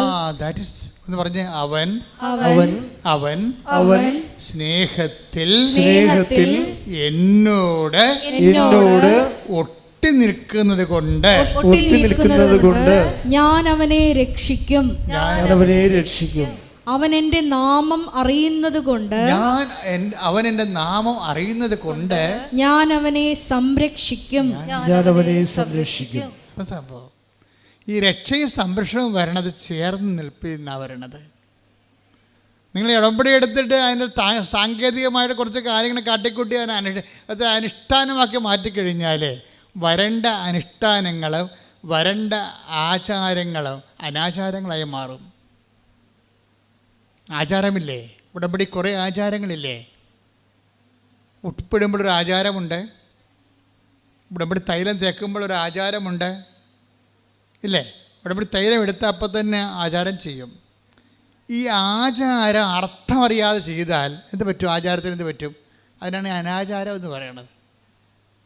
അർത്ഥമറിയാതെ ആചാരം ഒത്തിരി പേർക്ക് ചെയ്യുവേ, എന്തെല്ലാം കാര്യങ്ങൾ ആൾക്കാരെ കാട്ടിക്കൂട്ടുന്നു. അർത്ഥം അറിയാതെ ചെയ്യുന്ന ആചാരങ്ങൾക്ക് എന്താ വിചാരിക്കണത്? പറയണത് അനാചാരം എന്ന് പറയും. ഉടമ്പടി പല ആൾക്കാരും അനാചാരമായിട്ടാണ് ചെയ്യണത്. എന്ന് വെച്ച് കഴിഞ്ഞാൽ അതെന്താണ് ചെയ്യണമെന്ന് അവർക്ക് ബോധമില്ല. അനാചാരം എന്ന് പറഞ്ഞ ഒരു ആചാരം എന്ന് പറഞ്ഞ ഒരു ബോധമാണ്. അർത്ഥം അറിഞ്ഞ് ചെയ്യണം. ഇപ്പം തന്നെ ഈ ശ്രീജയുടെ കാര്യം തന്നെ എടുത്ത്, ശ്രീജയുടെ വീട് പണി നടന്നുകൊണ്ടിരിക്കുകയാണ്. കുടിക്കാനും വെള്ളമില്ല, തേപ്പിനും വെള്ളമില്ല. കുടിക്കാനും വെള്ളമില്ല അവിടെ. കാര്യം വെള്ളം ഇങ്ങനെ കലങ്ങിയ വെള്ളമാണ്. അത് നമുക്ക് ഒരു 10 ബക്കറ്റ് കിട്ടുമ്പോൾ കിണർ പറ്റിപ്പോവും. 10 ബക്കറ്റ് വെള്ളം കിടക്കുമ്പോൾ കിണർ പറ്റിപ്പോവും. കുടിക്കാനും പറ്റണില്ല. ഇപ്പോൾ ഉടമ്പടി ഇരിക്കുന്ന ഒരാളിൻ്റെ ജീവിതാനുഭവങ്ങളാണതേ. അപ്പോൾ കുടിക്കാനും വെള്ളമില്ല, വീട് തേക്കാനും വെള്ളമില്ല. അപ്പോൾ അവളെന്ത് ചെയ്യും? അവൾ കൊണ്ടുവന്ന ശേഷം ഉടമ്പടി ഉപ്പെടുത്ത്, നമുക്ക് ഉടമ്പടി ഒരു ജീവിതമാണല്ലോ. ഉടമ്പടി ഇരിക്കുന്നവർക്ക് എനിക്ക് സത്യം പറഞ്ഞ് ഇതൊക്കെ ആദ്യം ഒറ്റ ശ്വാസത്തിൽ കർത്താവ് വെളിപ്പെടുത്തിയാണ്, ഒന്നും അഡീഷൻ ചെയ്തിട്ടില്ല. ഉടമ്പടി ബുക്ക് എഴുതണ ഒരു 72 മണിക്കൂറുണ്ട്. 75 പേജ് 72 മണിക്കൂർ കൊണ്ട് എഴുതണതാണ്. അതിൻ്റെ അകത്ത് വന്നിട്ടുള്ളതാണ് ഉടമ്പടി തൈലം. ആദ്യം തേനായിരുന്നു ആദ്യം അതിൻ്റെ അകത്ത് ഉണ്ടായിരുന്നത്. ഉടമ്പടി തൈലത്തിന് പകരം ഞാൻ തേനെന്ന് എഴുതിയിരിക്കണത്. തേനെന്ന് എഴുതിയപ്പോൾ തന്നെ ഒരു മനുഷ്യൻ ഇതിൻ്റെ അകത്ത് വന്നിട്ട് തേൻ നിറച്ച ആളെ തല്ലി. അയാളെന്നെ വിളിച്ച്, അച്ഛാ ഞാൻ തേൻ നിറച്ചുകൊണ്ടിരിക്കുന്ന സമയത്ത് ഒരാൾ വന്ന് എന്നെ തല്ലിയെന്ന് പറഞ്ഞു. രതീഷാണ് അന്ന് തേൻ നിറക്കണം ആദ്യം. അപ്പം ഞാൻ പറഞ്ഞു, സാരമില്ല, നീ അത് തേൻ മാറ്റിയിട്ട് ഉടമ്പടി തേലുമാക്ക്. തല്ലിയ കാര്യം ഞാൻ മൈൻഡ് ചെയ്യില്ല, അത് കർത്താവിന് കാഴ്ചവെച്ചാൽ മതി എന്ന് പറഞ്ഞു. അത് നീ കർത്താവിന് കാഴ്ചവെച്ചാൽ മതി എന്ന് പറഞ്ഞ്. തേൻ മാറ്റാൻ കർത്താവ് പറഞ്ഞിരിക്കണതാണെന്ന്. തേൻ ബൈബിളിലുള്ളതല്ല, അത് ആശ്രയിച്ച് കൊടുക്കുന്നതാണ്. ഉടമ്പടി തൈലമാണ്. ഉടമ്പടി തൈലമാക്കാൻ വേണ്ടിയാണ് തല്ലുകൊണ്ടിരിക്കുന്നത്. അപ്പം തല്ലുകൊണ്ടുണ്ടാക്കിയതാണ് ഉടമ്പടി തൈലം. ആ 75 മണിക്കൂറിനുള്ളിൽ സംഭവിച്ച വിഷയങ്ങളാണത്. ഇതൊക്കെ തുടങ്ങി അതിനുശേഷം ഞങ്ങളൊന്നും ആഡ് ചെയ്തിട്ടില്ല. അതിൽ ബുദ്ധിപരമായിട്ട് ഓരോ സംഭവങ്ങൾ ചിന്തിച്ച് ആലോചിച്ച് ഇവിടെ കമ്മിറ്റി കൂടി സെനറ്റ് കൂടി തീരുമാനിക്കണമല്ല സംഭവം. ഇവിടെ കോൺഫറൻസ് കൂടിയിട്ട് തീരുമാനിക്കണമല്ല, ചർച്ച ചെയ്ത് തീരുമാനിക്കണമല്ല. ഒറ്റയടിക്ക് വന്ന വെളിപാടുകളാണ്. ആ വെളിപാടുകൾ ഒന്നിൻ്റെ അകത്ത് ബൈബിൾ കണ്ടൻറ്റ് ഇല്ലെന്ന് പറഞ്ഞപ്പോൾ കിട്ടിയ തല്ലാണ് കിട്ടിയിരിക്കുന്നത് ഞങ്ങൾക്ക്. മനസ്സിലായില്ലേ? അപ്പോൾ അതേ പ്രശ്നത്തിന് അതിൻ്റെ കാരണങ്ങളുണ്ട്. അയാളെ തല്ലാനുള്ള കാരണങ്ങൾ. അയാളുടെ തേൻ കച്ചവടം പുറത്ത് നടക്കണുണ്ടായിരുന്നു. അതാണ് സംഭവം. അതിന് പൂട്ടുവീഴുന്ന വിചാരിച്ചിട്ട് പുള്ളിക്കാരൻ കാണിച്ചതാണ്. പക്ഷെ നമ്മൾക്ക് വിവേചനമുള്ളത് കൊണ്ട് നമുക്ക് മനസ്സിലായി അതല്ല പ്രശ്നം. കർത്താവ് സംസാരിക്കണത് തേൻ തന്നെ മാറ്റാൻ പറയണത് കർത്താവ്. ഇതിനൊരു വിവേചനമാണ്. അവൻ്റെ കടുത്തേക്ക് കയറി അവനെതിരെ കൊണ്ടുപോയി ഹലാളാകണമല്ല പ്രശ്നം. ആ പാഠത്തിൻ്റെ അകത്തൊരു പാഠമുണ്ട്. അതറിയണമെങ്കിൽ ഒരു ജ്ഞാനവരം വേണം. ഉടമ്പടി നിശബ്ദതയുടെ പ്രാർത്ഥനയാണ്. ഉണ്ടായിട്ടുള്ളതിന് അവൻ മൂലമാണ്. അവനെ കൂടാതെ ഒന്നും ഉണ്ടായിട്ടില്ലെന്ന് പറഞ്ഞുകൊണ്ടാണ് ബൈബിൾ എഴുതപ്പെടുന്നത്. Take the word of God. Yohannan 1:3. സ്തുതിക്കട്ടെ. ഹല്ലേലൂയ ഹല്ലേലൂയ ഹല്ലേലൂയ ഹല്ലേലൂയ. യേശുവേ നന്ദി, യേശുവേ സ്തുതി, യേശുവേ ആരാധന ആരാധന ആരാധന ആരാധന, യേശുവേ നന്ദി, മഹത്വം മഹത്വം മഹത്വം. ഹല്ലേലൂയ. 1:3. സമസ്തവും അവനിലൂടെ ഉണ്ടായി. പറഞ്ഞ സമസ്തവും സമസ്തവും അവനിലൂടെ ഉണ്ടായി. അവനിലൂടെ ഉണ്ടായി. ഒന്നും അവനെ കൂടാതെ ഉണ്ടായിട്ടില്ല. ഒന്നും അവനെ കൂടാതെ ഉണ്ടായിട്ടില്ല. അപ്പൊ പോസിറ്റീവായാലും നെഗറ്റീവ് ആയാലും അതിൻ്റെ പിന്നിലെല്ലാം ദൈവത്തിൻ്റെ ഒരു പരിപാലനയുണ്ട്. ഇത് വിവേചിച്ച് മനസ്സിലാക്കേണ്ടത്. ഇത് വിവേചിച്ച് മനസ്സിലാക്കിയില്ലെങ്കിൽ നമ്മൾ ഒരു എന്താ പറയണത്, ഒരു ലോകത്താന്മാരായി പോകും. എല്ലാം മാനുഷികമായിട്ട് എടുക്കും, എന്നിട്ട് മുറിവേക്കും, എന്നിട്ട് അതിനനുസരിച്ച് നമ്മൾ പെരുമാറും. അപ്പം ജഡിക അരൂപിയാണ് നമ്മൾ പ്രവർത്തിക്കുന്നത്, ജഡാരൂപിയാണ്. ഒരു മനുഷ്യനിൽ 3 അരൂപിയാണ് പ്രവർത്തിക്കുന്നത് സാധാരണ. ഒന്ന് ജഡാരൂപി, ഒന്ന് ലോകാരൂപി, ഒന്ന് ദൈവാരൂപി. നമ്മളിതിൻ്റെ ഈ പ്രൊപ്പോർഷനുണ്ട് ഇതിൻ്റെ അകത്ത്. ജഡിക മനുഷ്യൻ എന്ന് പറയും, ബൈബിൾ പറയും. അപ്പോൾ അവന് 10% ജഡാരൂപി ആയിരിക്കും. അപ്പം ജഡിക മനുഷ്യന് വെളിപാടുകൾ പോഷത്വമാണെന്ന് പറയുന്നുണ്ട് ബൈബിള്. ജഡിക മനുഷ്യന് ദൈവികമായ കാര്യങ്ങൾ പോഷത്വമാണ്. അപ്പം അവനോട് കർത്താവ് പറയും, നിങ്ങളുടെ മുത്തുകൾ പന്നികളുടെ മുമ്പിൽ കൊണ്ട് വെതറിയിട്ട് കാര്യമില്ലെന്ന് പറയും. അതാ കാരണം ജഡിക മനുഷ്യൻ എല്ലാം നിങ്ങളിപ്പോൾ സംഭവിച്ചു ഉടമ്പടി ഇങ്ങനെ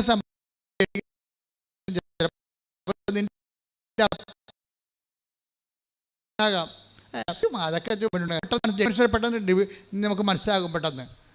പക്ഷെ ജഡിക മനുഷ്യൻ നീ കൈവിട്ട് കളയരുത്. ഈ ജഡിക മനുഷ്യൻ്റെ എവിടെയെങ്കിലും ഒരു കനൽ കാണും. അവന് നീ എപ്പോഴും ഇങ്ങനെ ആത്മഭാരത്തോടെ പിന്തുടരണം. അത് നിൻ്റെ ഭർത്താവായിരിക്കാം, ഇപ്പം നിന്നെ അംഗീകരിക്കണില്ല, അത് നിൻ്റെ ഭാര്യയായിരിക്കാം, അല്ലെങ്കിൽ എൻ്റെ മരുമകളായിരിക്കാം. അവൾ നിന്നെ എതിർക്കുന്നുണ്ട് ഉടമ്പെടുക്കുന്നതിൽ. കാരണം എന്താ കഴിഞ്ഞാൽ അവളെ നാത്തുവിനോട് അവൾക്ക് ഭയങ്കര വെറുപ്പാണ്. നാത്തുവിനോടുള്ള വെറുപ്പ് അവളെടുക്കുന്ന ഉടമ്പടിയോടും കൂടി കൊടുക്കും. എല്ലാ കാര്യങ്ങൾക്കും ഇത് അട്രിബ്യൂട്ട് ചെയ്യും, ആ വെറുപ്പ് അട്രിബ്യൂട്ട് ചെയ്യും, ചെയ്യും ഇങ്ങനെ. അപ്പം അതുകൊണ്ട് സ്വാഭാവികമായിട്ടും നീ ഫോളോ ചെയ്യണം. ഈ പിന്നെയും നമ്മൾ ഫോളോ ചെയ്യും. പത്രോസും യൂദാസും തമ്മിലുള്ള വ്യത്യാസം ഒന്ന്, കയ്യിൽ നിന്ന് വിട്ടുപോയപ്പോൾ കെട്ടിത്തൂങ്ങിയവനാണ് യൂദാസ്. കയ്യിൽ നിന്ന് വിട്ടുപോയപ്പോൾ പിന്നെ ഫോളോ ചെയ്ത ആളാണ് പത്രോസ്. രണ്ടിൻ്റെയും കണ്ട, രണ്ടും ശിഷ്യന്മാരാണ്. രണ്ടിൻ്റെയും കയ്യിൽ നിന്ന് വിട്ടുപോയി. ഒരാൾ നിങ്ങൾ ശ്രദ്ധിക്കണം, കർത്താവുമായുള്ള ശിഷ്യത്വത്തിൻ്റെ യാത്രയിൽ ചിലപ്പോൾ സമയത്ത് ഈ നമ്മുടെ കയ്യിൽ നിന്ന് വിട്ടുപോകും. കയ്യിൽ നിന്ന് വിട്ടുപോയി കഴിഞ്ഞാലും യൂദാസ് ഉടനെ നിരാശപ്പെട്ട് കെട്ടിത്തൂങ്ങും. തിരിച്ചു വരവ് സാധ്യമല്ലെന്ന് മനസ്സിലാകും. കാര്യം അവനുള്ളിൽ ദൈവസ്നേഹമില്ല. ദൈവസ്നേഹമില്ലെങ്കിൽ നീ തിരിച്ചു വരാൻ പാടായിരിക്കും. അവനെക്കുറിച്ച് കർത്താവ് പറയണത് പാഴ് ജന്മമായി പോയത്. ദൈവസ്നേഹം ഇല്ലെങ്കിൽ ഒരു വ്യക്തി എന്താ, അവൻ ജനിക്കാതിരുന്നെങ്കിൽ എന്നല്ലേ പറയണത് അല്ലേ? യൂദാസിനെക്കുറിച്ച് കർത്താവിൻ്റെ റിപ്പോർട്ട് എന്താ, അവൻ ജനിക്കാതിരുന്നെങ്കിൽ എന്ന് വെച്ച് കഴിഞ്ഞാൽ പാഴ് ജന്മമായിപ്പോയി. ദൈവസ്നേഹമുള്ള പത്രോസ് എന്ത് പറ്റിയാണ്, പുള്ളിക്കാരൻ തള്ളി പറഞ്ഞതാണ് ഇല്ലേ? തള്ളി പറഞ്ഞിട്ടും പിന്നെയും പുള്ളി കർത്താവിനെ അകലെ നിന്ന് take the bed of God അകലെ നിന്ന് അനുഗമിച്ചു. ശ്രുതികട ഹല്ലേലൂയ ഹല്ലേലൂയ ഹല്ലേലൂയ ഹല്ലേലൂയ. യേശുവേ ആരാധന ആരാധന ആരാധന. യേശുവേ നന്ദി, മഹത്വം മഹത്വം മഹത്വം മഹത്വം. ഹല്ലേലൂയ ഹല്ലേലൂയ ഹല്ലേലൂയ. യേശുവേ സ്തുതി. ഹല്ലേലൂയ ഹല്ലേലൂയ ഹല്ലേലൂയ. ലൂക്ക 22:54. അവർ അവനെ പിടിച്ച് പ്രധാനാചാര്യന്റെ വീട്ടിലേക്ക് കൊണ്ടുപോയി പത്രോസ് അകലെയായി അവനെ അനുഗമിച്ചിരുന്നു. അതായത് ഇങ്ങനെയെല്ലാം സംഭവിച്ചു. പത്രോസിനെ ഡിസോൺ ചെയ്തതാണ് ക്രിസ്തു തന്നെ. ബൈ പേഴ്സൺ നമ്മൾ ഡിസോൺ ചെയ്യുന്ന സമയമുണ്ട്. ബൈബിളിലുള്ളതാണ്, ആധ്യാത്മികതയിലുള്ളതാണ്. നിങ്ങളുടെ ഉടമ്പടി തന്നെ നിങ്ങൾ എത്ര കർക്കശമായിട്ട് ഉടമ്പടി ചെയ്താലും ദൈവം പിന്നെ നിങ്ങളെ ഡിസോൺ ചെയ്യും. അപ്പോൾ ഈ ആധ്യാത്മിക അകത്തുള്ള പാക്കേജിനെ കുറിച്ച് നമുക്ക് നല്ല ബോധം ഉണ്ടാകണം. ദൈവത്തിന് വേണ്ടി ചെയ്യുന്ന കാര്യങ്ങൾ തന്നെ നമുക്ക് കാലനായിട്ട് മാറും. കർത്താവിന് വേണ്ടി ചെയ്യുന്ന കാര്യങ്ങൾ തന്നെ നമ്മളൊക്കെ കാലനായിട്ട് മാറും. കർത്താവിനെ രക്ഷിക്കാൻ വേണ്ടിയാണ് 10 ദിവസം ആളൂരി വെട്ടിയത്, അല്ലാതെ അവൻ്റെ കുടുംബത്തെ രക്ഷിക്കാനും അവൻ്റെ പെണ്ണുമ്പിള്ളനെ രക്ഷിക്കാനും മക്കളെ രക്ഷിക്കാനും അല്ല. കർത്താവ് രക്ഷിക്കാനാണ് വാളൂരി വെട്ടിയത്. പക്ഷേ ആ ശത്രുക്കളുടെ മുമ്പിൽ നിന്നുകൊണ്ട് 10 ദിവസം കർത്താവ് എന്താ പറഞ്ഞത്, നിൻ്റെ വാള് ഉറയിലിടുക. അതാ സംഭവം. എന്നെ നീ വാളെടുത്തൊന്നും രക്ഷിക്കേണ്ട കാര്യമില്ല. ഡിസോൺ ചെയ്ത് കർത്താവിന് വന്നിരിക്കുന്ന പ്രശ്നത്തിൽ ആ ഒറ്റ വർത്തമാനത്തിൽ 10-200 പേര് വടിവാളം കൊണ്ട് നിൽക്കുകയല്ലേ. പന്തങ്ങളും വിളക്കുകളും കുന്തങ്ങളുമായിട്ട് അവർ വന്നിരിക്കണമല്ല കക്ഷിയിൽ. ആ മുമ്പിലാണ് നിന്നുകൊണ്ടാണ് വാള് റോയിടാൻ പറയുമ്പോൾ പത്രോസ് നിരായുധനായി പോകും. നിൻ്റെ ദൈവത്തെ പ്രതിയുള്ള നിൻ്റെ ക്ഷമ, ദൈവത്തെ പ്രതിയുള്ള നിൻ്റെ സഹനം നിന്നെ ഭൗതികമായിട്ട് നിരായുധീകരനാക്കും. നിൻ്റെ പണം എന്ത് ഉടമ്പടി എടുത്ത് എന്ത് പറ്റി? കുറേ പൈസ നഷ്ടപ്പെട്ടു. ഉടമ്പടി എടുത്ത് എന്ത് പറ്റി? കുറേ ആൾക്കാരുടെ മുമ്പിൽ നാണം കെട്ടു. ഉടമ്പടി എടുത്തിട്ട് എന്ത് പറ്റി? കുറേ കാര്യങ്ങൾ പഴയ നമ്മളെ കാണുമ്പോൾ ആൾക്കാർക്കൊരു വില ഉണ്ടായിരുന്നു, ഇപ്പോൾ ഒരു വിലയില്ല. അവിടെ ഒരു ഭക്തി ജീവിയാണ്. ക്രിക്കറ്റ് കുത്തിയാലും മിണ്ടത്തില്ല. പിന്നെ എന്നാ പ്രശ്നം? മുമ്പത്തെക്കാളും നമ്മുടെ സ്റ്റാറ്റസ് പോയി. ലോ സ്റ്റാറ്റസിങ് എന്നുള്ളത് ഉടമ്പടിയുടെ പ്രധാനപ്പെട്ട പ്രഖ്യാപിതമായ പ്രയോഗ വിഷയമാണ്. നമ്മൾ ഉടമ്പടിയിൽ ഒരു സെക്കൻഡ് പൗരനായിട്ട് മാറും കുടുംബത്തിൽ. പണ്ട് നമ്മുടെ പേര് കേട്ട് കഴിഞ്ഞാൽ നമ്മളില്ലെങ്കിലും നമ്മളുടെ കാപ്പി എടുത്താലും കുടിക്കത്തില്ലായിരുന്നു. കുഞ്ഞുങ്ങൾ പോലും കുടി. നമ്മളിൽ അവിടെ ഇല്ലെന്ന് വിചാരിച്ചോ, നമുക്ക് വേണ്ടി മാറ്റി വെച്ചേക്കുന്നത് 4 മണിക്ക് കാപ്പിയാണ്.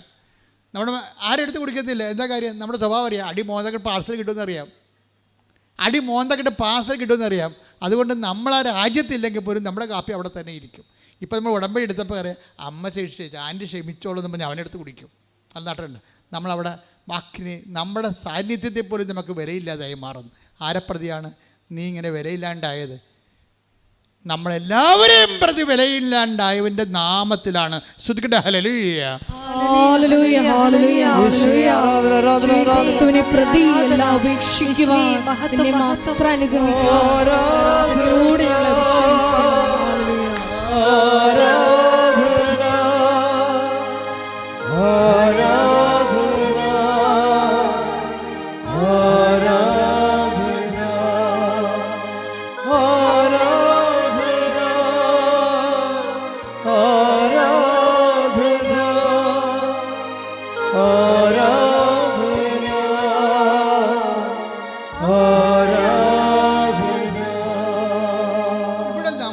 മാനുഷികമായ ശക്തിയുണ്ട്, മാനുഷികമായ ഒരു സ്റ്റാറ്റസ് ഉണ്ട്. ഉടമ്പടിയിൽ ഇതാണ് നമ്മൾ ഉരിഞ്ഞു മാറ്റപ്പെടുന്നത്. കർത്താവിൻ്റെ വസ്ത്രങ്ങളൊക്കെ ഉരിഞ്ഞു മാറ്റില്ലേ അവർ? ആ സ്റ്റാറ്റസ് അവർ ചേഞ്ച് ചെയ്യണമാണ്. കർത്താവിൻ്റെ വസ്ത്രങ്ങളൊക്കെ അവർ ഉരിഞ്ഞു മാറ്റിയായിരുന്നു.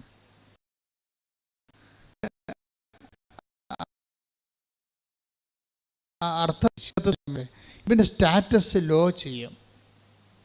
ഒരു പിതാവുമില്ല, ഒരു മാതാവുമില്ല, ആരുമില്ല. ഒറ്റക്ക് തല്ല്, തുണക്കെട്ടി ഒറ്റക്ക് തല്ലി. തല്ലുകൊള്ളുന്ന യേശു ഒരു പവറാകണമെന്ന് പറഞ്ഞ് തല്ലുകൊള്ളുന്ന യേശു, കെട്ടി യേശു എന്നൊക്കെ പറയും. അപ്പോൾ നമ്മളൊക്കെ കൈകെട്ടി യേശുവല്ലേ, നമ്മളാ കൈകെട്ടിയിരിക്കണം. പിന്നെ യേശുവിനെ കാണുമ്പോൾ അതായത് മനുഷ്യൻ്റെ പവറിൽ നിന്ന് മാറിയിട്ട് ഡിവൈൻ പവർ സ്വീകരിക്കുന്ന സമയത്ത് സ്റ്റാറ്റസ്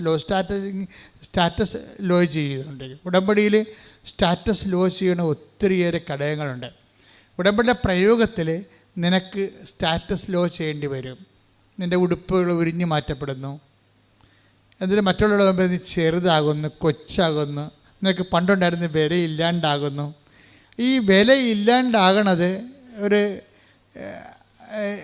കൃപയുടെയും മഹത്വത്തിൻ്റെയൊക്കെ വഴികളിലൂടെയുള്ള ഈ മാനുഷികമായിട്ടുള്ള കുറേ സ്റ്റാറ്റസുകൾ. അവൻ പ്രകൃത്യാ ദൈവമായിരിക്കുക, പ്രകൃത്യാ ഉള്ള കാര്യങ്ങളൊക്കെ കുറപ്പം ചേഞ്ച് ചെയ്ത് വരും. പ്രകൃത്യാ ഫിലിപ്പീൻസ് 2:7. ശ്രുതികട ഹല്ലേലൂയ, ഹല്ലേലൂയ, ഹല്ലേലൂയ, ഹല്ലേലൂയ, ഹല്ലേലൂയ. യേശുവേ ആരാധന, ആരാധന, ആരാധന. യേശുവേ നന്ദി, മഹത്വം, മഹത്വം, മഹത്വം. ഹല്ലേലൂയ, ഹല്ലേലൂയ. യേശുവേ ആരാധന. ഫിലിപ്പി 2:5 മുതലുള്ള തിരുവചനങ്ങൾ. യേശുക്രിസ്തുവിനുണ്ടായിരുന്ന ഈ മനോഭാവം നിങ്ങളിലും ഉണ്ടാകട്ടെ. യേശുക്രിസ്തുവിനുണ്ടായിരുന്ന മനോഭാവം നിങ്ങളിലും ഉണ്ടാകട്ടെ. ദൈവത്തിന്റെ രൂപത്തിലായിരുന്നെങ്കിലും അവൻ ദൈവവുമായുള്ള സമാനത നിലനിർത്തേണ്ട ഒരു കാര്യമായി പരിഗണിച്ചില്ല. തന്നെ തന്നെ ശൂന്യനാക്കിക്കൊണ്ട് ദാസന്റെ രൂപം സ്വീകരിച്ച് മനുഷ്യരുടെ സാദൃശ്യത്തിൽ ആയിത്തീർന്ന് ആകൃതിയിൽ മനുഷ്യനെ പോലെ കാണപ്പെട്ടു. ക്രിസ്തു എങ്ങനെയാണ് മഹത്വം പ്രാപിച്ചത്? പ്രോസസ് ആൻഡ് ഫോർമുലയാണ് ഉടമ്പടി ലോ സ്റ്റാറ്റസിന് വരണത്. അപ്പോൾ നിങ്ങൾ അതുപോലെ തന്നെ ഇരുന്നു കൊണ്ട് മെയ്യനങ്ങാതെ ഉടമ്പടി ചെയ്യാമെന്ന് വെച്ചാൽ നടക്കത്തില്ല. ഉടമ്പടി സത്യത്തിൻ്റെ പ്രാർത്ഥനയാണ്, സത്യത്തിൻ്റെ ജീവിതമാണത്. അതിങ്ങനെ ലോ സ്റ്റാറ്റസ് ചെയ്തുകൊണ്ടിരിക്കും. നമ്മൾ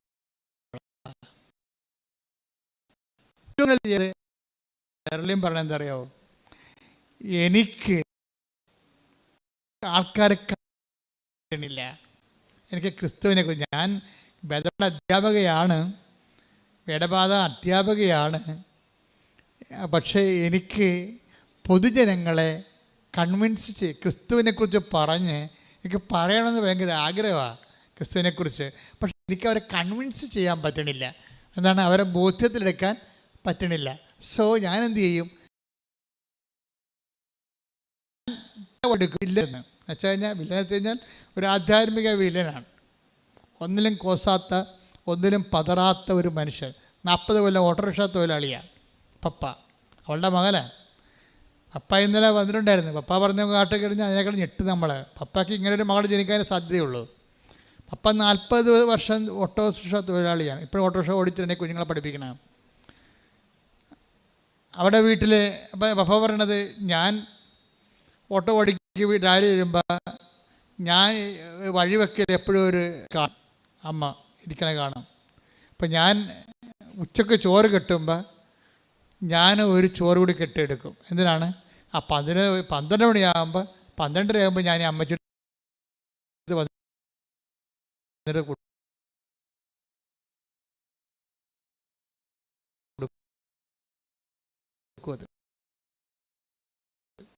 എനിക്ക് സാമ്പത്തികമായ ഒരു ക്ലേശം പഠിപ്പിക്കണം, കുടുംബക്കാരും നോക്കണുണ്ട്. അവർ അതറിയില്ല. ഓട്ടോറിക്ഷയുടെ വരുമാനം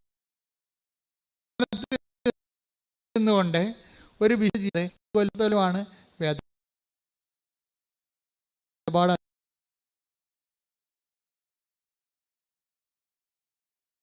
അധ്യാപകനാണ്. ചിലർ വിചാരിക്കുകയെ നമ്മുടെ ജോലിയല്ല, നമ്മൾ ഒരു പണിയും ഇല്ലാത്തവരാണ് പള്ളിയിൽ പോയി പണി ചെയ്യണത്. അല്ലെങ്കിൽ അവർക്കൊക്കെ തിന്നാനുണ്ടാവും വീട്ടിൽ ചെല്ലുമ്പോൾ. അവർക്ക് പള്ളിയിൽ പോയി പണി ചെയ്താൽ എന്താ കുഴപ്പം? എല്ലാവരും അങ്ങനെ വിചാരിക്കണത്. അവർക്ക് വീട്ടിൽ ചെല്ലുമ്പോൾ ഇപ്പോൾ ഭാര്യ ഭർത്താക്കപ്പെടും വേറെ ആൾക്കാർ ജോലി പള്ളിയിൽ ശുശ്രൂഷ ചെയ്യുമ്പോൾ നിങ്ങൾക്കറിയാമല്ലോ, ഈ ഉടമ്പടിയുടെ ലക്ഷ്യം തന്നെ എന്താണ്, നിങ്ങളെ പള്ളിയോടെ അടുപ്പിക്കുക എന്നുള്ളതാണ്. നിങ്ങളെ പള്ളിയോടെ, കൂദാശകളാണെന്ന് പറയും, നിങ്ങൾ സ്വന്തം വികാരിച്ചെടുത്ത് കുമ്പസാരിക്കാൻ പറയും. എന്താ കാര്യം, എവിടെ നിന്നാണ് സാക്രമെൻ്റ് നിങ്ങൾ സ്വീകരിച്ചത്, ദൈവം നിങ്ങളെ എവിടെ നിന്നാണ് നിങ്ങൾ കൂദാശ സ്വീകരിച്ചത്, ആ കൂദാശയുടെ ഉറവിടങ്ങളിലേക്ക് സഭയെ തിരിച്ചു കൊണ്ടുപോകണം. ലോകത്തുണ്ടായിട്ടുള്ള എല്ലാ പ്രസ്ഥാനങ്ങളും, ഇപ്പോൾ ടെസ്റ്റ്, അതുപോലെ തന്നെ കരിസ്മാറ്റിക് മൂവ്മെൻറ്റ്, അവരൊരു ഗ്രൂപ്പ്, ഒരു പിയർ ഗ്രൂപ്പ് ഉണ്ടാക്കും അവർ. അത് പിന്നെ ഇടവകയിൽ പ്രഷർ ഗ്രൂപ്പായിട്ട് മാറും. തന്നെയല്ല, അവർക്ക് ആവശ്യമില്ലാത്ത എത്രയോ വർഷം ഇരുന്ന ആളാണ്.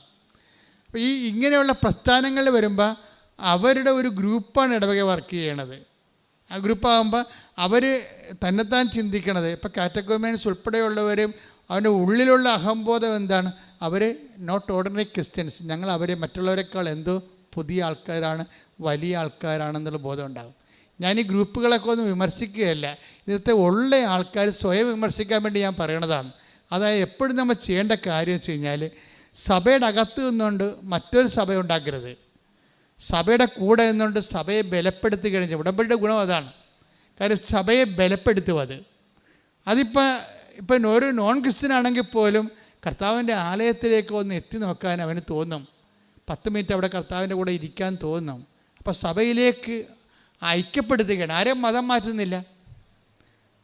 പക്ഷേ എന്താ ചെയ്യണത്, അവരുടെ മനസ്സ് മാറ്റി അവിടെ സങ്കടങ്ങളിൽ അവരെ ചാരി നിൽക്കാൻ അവർക്ക് ബലമുള്ള തൂണ് കൊടുക്കുന്നുണ്ട്. അതാണ് ഉടമ്പടി. അതാണ് മെർലിൻ പറഞ്ഞത്, എനിക്ക് തളരുമ്പോൾ ചാരി നിൽക്കാൻ ഒരു തൂണാണ് ഉടമ്പടി എന്ന്. അതാണ് ഉദ്ദേശിക്കുന്നത്. തളർച്ച എല്ലാവർക്കും ഏത് സമയത്തും വരാം, പക്ഷേ ചാരി നിൽക്കാൻ. ഇപ്പോൾ ഈ ഓട്ടോറിക്ഷ തൊഴിലാളിയാണ്, 40 കൊല്ലം ഓട്ടോറിക്ഷ ഓടിച്ചിട്ടാണ് കുടുംബം പോറ്റണത്. കുഞ്ഞുങ്ങളൊക്കെ വളർത്തിയത്, ഈ പ്രായമായ അമ്മയെ നോക്കണം, എല്ലാം അങ്ങനെയാണ്. അതിൻ്റെ ഇടയ്ക്ക് കൂടി അദ്ദേഹം ഉടമ്പടി ജീവിക്കുകയാണ്. അതുകൊണ്ട് പപ്പ പണ്ട് ഉടമ്പടി എടുത്ത സമയത്ത്, പപ്പ ഇപ്പോഴും ഉടമ്പടിയിലാണ്, പപ്പയുടെ ഉടമ്പടിയുടെ പത്രം ഞാനാണ് പപ്പയും കൂടെ കൊണ്ട് കൊടുത്തുകൊണ്ടിരുന്നതെന്ന് അപ്പനും മകളും കൂടിയാണ് പത്രം കൊടുക്കാൻ പോണത്. ഇപ്പോഴത്തെ ഈശോ പറഞ്ഞായിരുന്നു എൻ്റെ അടുക്ക 2-3 കൊല്ലം മുമ്പ്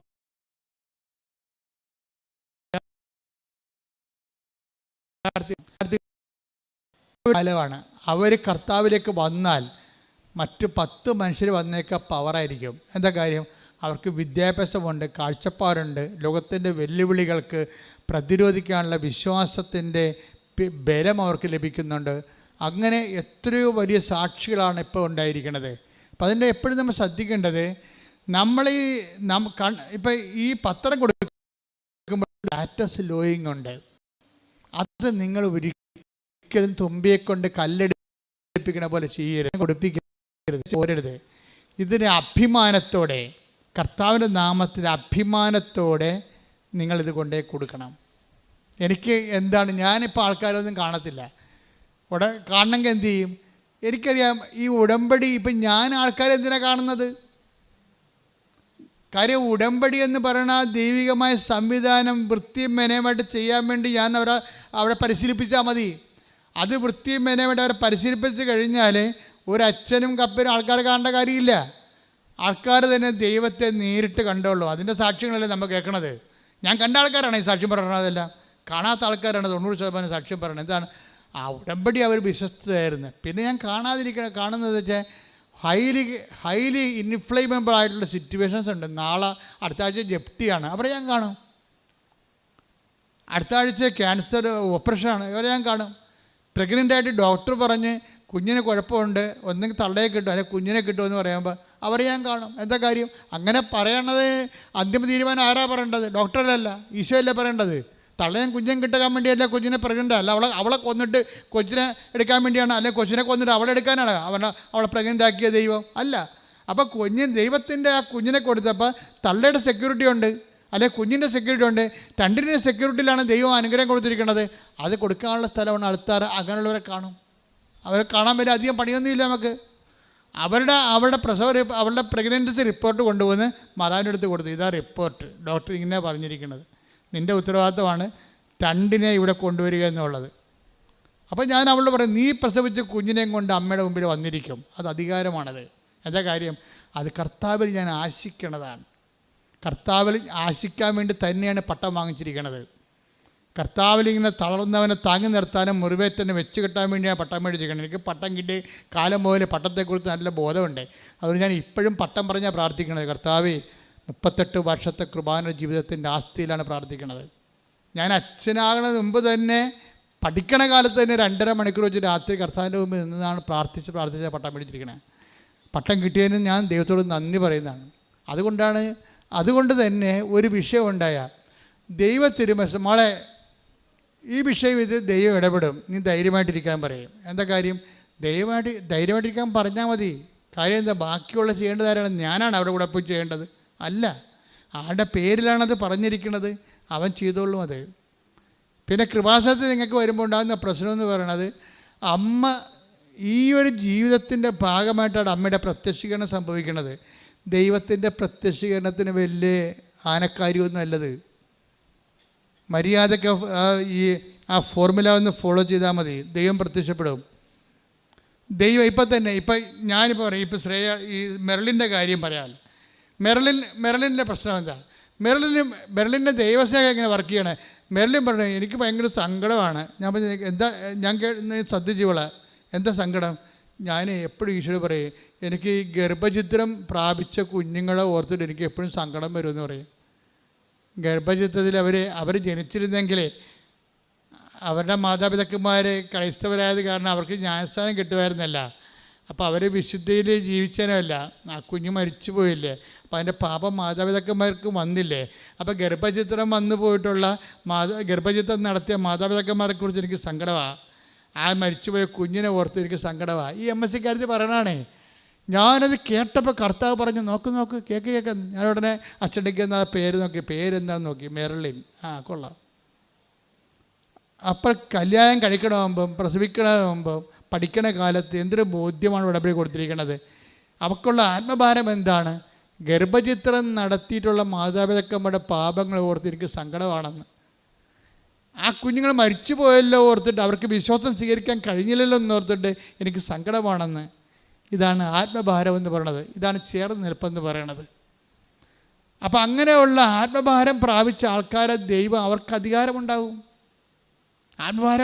ആത്മഭാരമാണ് അധികാരത്തിൻ്റെ അടിസ്ഥാനം. ഇത് ബൈബിളിലുള്ളതാണ്. ദൈവത്തിൻ്റെ പിന്നെ അവൾ പറയുവേ, എനിക്ക് അതായത് തിരുസഭയെ ഓർത്തിട്ട് എപ്പോഴും ഞാൻ പ്രാർത്ഥിക്കും. തിരുസഭയെ ഓർത്ത്. എറണാകുളം രൂപതക്കാരത്തിയാണ്. തിരുസഭയിൽ ഏറ്റവും കൂടുതൽ സങ്കടം അനുഭവിക്കുന്നൊരു രൂപതയാണത്. ഏറ്റവും കൂടുതൽ സംഘർഷങ്ങളിലൂടെ പോയി. കാര്യം ഞാൻ എറണാകുളം രൂപതയിലാണ് വർക്ക് ചെയ്യണത്. ആലപ്പുഴ രൂപതയുടെ ഒരു പള്ളിയിൽ, എറണാകുളം രൂപതയുടെ അകത്തൊരു പള്ളിയുണ്ട്, തേക്കാട്ടുശ്ശേരി. അപ്പോൾ എനിക്കതിൻ്റെ സങ്കടങ്ങളെല്ലാം ശരിക്കറിയാം. ആ ജനങ്ങൾ എന്തുമാത്രം വേദനിക്കുന്നു, സംഘർഷത്തിലൂടെയാണ് പോയിക്കൊണ്ടിരിക്കുന്നത്. ഉത്തമ മാതൃകയുള്ള രൂപതയിലുള്ള അവിടെയുള്ള കുഞ്ഞിനെയൊക്കെ വർത്തമാനം കേട്ടില്ലേ, എനിക്ക് തിരുസഭയെ ഓർത്താണ് ഞാൻ ജീവിക്കണത് എന്നൊക്കെ പറയണത്. അപ്പം തിരുസഭയെ ഒരു പ്രാർത്ഥനയുടെ വിഷയമാക്കുകയാണ് അവരെ. തിരുസഭയെ സ്നേഹിക്കുന്നു. കാര്യം എന്താണ്? അവർ ക്രിസ്തുവിനെ സ്നേഹിക്കുന്നു. അങ്ങനെ വളർന്നു വരുന്ന സമൂഹത്തിലാണ് ഇതുപോലെയുള്ള ആധ്യാത്മിക വിവാദങ്ങളൊക്കെ ഉണ്ടാകുമ്പോൾ നമുക്ക് സങ്കടം വരും ശരിക്കും. ആ രൂപതയൊക്കെ ആ കുഞ്ഞിനെ അങ്ങനെ വളർത്തിയത് ആ രൂപതയാണെങ്കിൽ ആ രൂപതയുടെ ആധ്യാത്മിക നിലവാരം അതാണ്. അതിനകത്ത് എന്താ സംശയം? ഒരു ഓട്ടോറിക്ഷക്കാരന് ഇപ്പോഴും കാരുണ്യ പ്രവർത്തികൾ ചെയ്യുന്നതിന് 40 വർഷം വേദപാഠം പഠിപ്പിക്കാൻ വേണ്ടി അഭിമാനത്തോടെ പറയുമ്പോൾ ആ ഒരു ഓട്ടോറിക്ഷക്കാരന് ആധ്യാത്മികമായിട്ട് കർത്താവിൻ്റെ സുവിശേഷ വേല ചെയ്യാൻ വേണ്ടി ഒരുക്കിയിട്ടുണ്ടെങ്കിൽ അത് രൂപത്തിലുള്ള ആധ്യാത്മിക പൈതൃകത്തിൻ്റെ ശക്തിയാണത്. അതുകൊണ്ട് തന്നെയാണ് ഇവരെന്താ പറയണത്, രൂപത അതായത് തിരുസഭയെ, രൂപതയെന്നല്ല അവൾ പറയണത്, തിരുസഭയെ ഓർത്തുകൊണ്ട് ഞാൻ പ്രാർത്ഥിക്കുമെന്നാണ്. ഇതൊക്കെ ആരെങ്കിലും ചോദിച്ചിട്ടോ പറഞ്ഞിട്ടോ തല്ലിപ്പഴിപ്പിച്ചിട്ടോ പറയണതാണ്, സ്വന്തമായിട്ട് ആത്മാവിൽ നിന്ന് പറയണതാണ്. അപ്പോൾ എനിക്ക് അഭിമാനം തോന്നി. എന്താ കാര്യം? ഒരു ഉടമ്പടി ഒരു യുവതയെ കൊണ്ടുപോയി എത്തിക്കുന്ന സാക്ഷ്യജീവിതമല്ലേ. This is consecrated life. ഇത് സാക്ഷ്യജീവിതമാണിത്. പ്രാർത്ഥിക്കുക, കർത്താവായ ദൈവമേ, ഇതുപോലുള്ള സാക്ഷ്യ ജീവിതത്തിലേക്ക്, ഉടമ്പടിയിലൂടെ ഞങ്ങളെ എല്ലാവരെയും വളർത്തണമേ. ശ്രുതിക്കട്ടെ, ഹല്ലേലൂയ.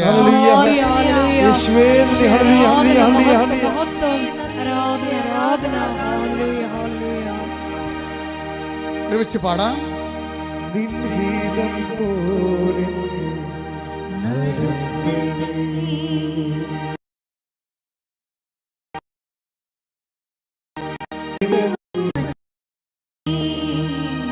നിൻഹിതം പോലെ പോകേണ്ട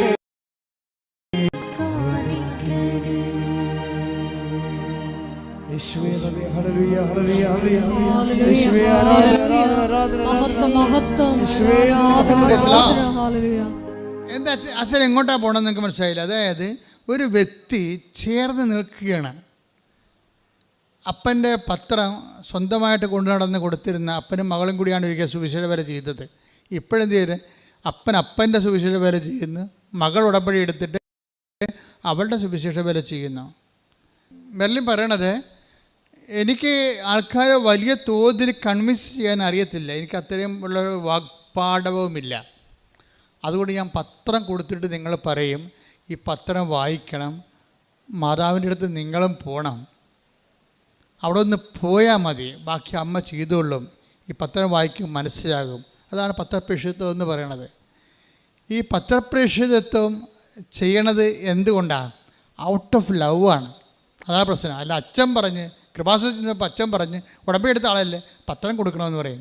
അതല്ല, ഇവരത് ചെയ്യണത് അങ്ങനെയല്ല. ഈ പത്രം വായിക്കുന്നതിലൂടെ അവരെൻ്റെ കർത്താവിനെ അറിയും, അവർ കർത്താവിലേക്ക് തിരിയും, കർത്താവിലേക്ക്. അപ്പം ദൈവസ്നേഹം കൊണ്ടാണ് പത്രം കൊടുക്കുന്നത്. പത്രപ്രേക്ഷ പ്രവർത്തനം എന്ന് പറഞ്ഞാൽ ദൈവസ്നേഹത്തിൻ്റെ പ്രവർത്തനമാണ്. അപ്പം ദൈവസ്നേഹം ഉള്ളവർക്ക് ഉടമ്പടി ആ സ്നേഹം ഉത്തരവാദിത്വത്തോടെ പ്രവർത്തിക്കാനുള്ള ഒരു പ്രത്യേക കാലാവസ്ഥകളും തരും. ചെയ്യണത് നിയതമായ രീതിയിൽ ചെയ്യണം, അതുപോലെ തന്നെ സമയബന്ധിതമായി ചെയ്യണം. അപ്പോൾ ഉത്തരവാദിത്തമായി. എപ്പോഴെങ്കിലും ചെയ്താൽ ആർക്കാണ് വേണ്ടി വെക്കാതിരിക്കണമല്ല. ഉത്തരവാദിത്തോടെ ഉത്തരവാദിത്തോടെ ദൈവസ്നേഹമാണ് ഉടമ്പടി പ്രൊമോട്ട് ചെയ്യണത്. റെസ്പോൺസിബിൾ പറയാൻ കൊണ്ടുപോലെ റെസ്പോൺസിബിൾ സ്പിരിച്വൽ ലൈഫ്. ഇപ്പോൾ റെസ്പോൺസിബിൾ സ്പിരിച്വൽ ലൈഫിലേക്ക് നിങ്ങൾ വരുമ്പോൾ എന്നാ പറ്റണത്? ദൈവവും റെസ്പോൺസിബിളാകും. ഒരു ദിവസം മെറിലിൻ്റെ അമ്മ, അപ്പനും അമ്മയും കുടുംബം മൊത്തം ഉടമ്പടിയിലാണല്ലോ. അപ്പം മെറിലിൻ്റെ അമ്മ ചുമ്മാ വീട്ടിലിരുന്ന് പറയണേ, ഊണൊക്കെ കഴിഞ്ഞപ്പോൾ അപ്പനും അമ്മയും മക്കളും ഭാര്യയും ഭർത്താവും എല്ലാം കൂടി ഇരിക്കുകയും പറയുമ്പോൾ, ഇന്ന് ഞാൻ സിൽവർ ഗ്രേയിൽ അമ്മനെ കണ്ടു കേട്ടോ എന്ന് പറയും. ഇന്ന് ഞാൻ സിൽവർ ഗ്രേയിൽ അമ്മനെ കണ്ടു കേട്ടോ എന്ന് പറയും. അപ്പം മെറിലിനത് കേട്ട് ഞാൻ പറഞ്ഞ് ഓക്കെ, ഇപ്പോൾ ഈഗർനെസ്സായി. അവളുടെ അമ്മ സിൽവർ ഗ്രേയിൽ മാതാവിനെ കണ്ടെന്ന് പറയുകയാണ്.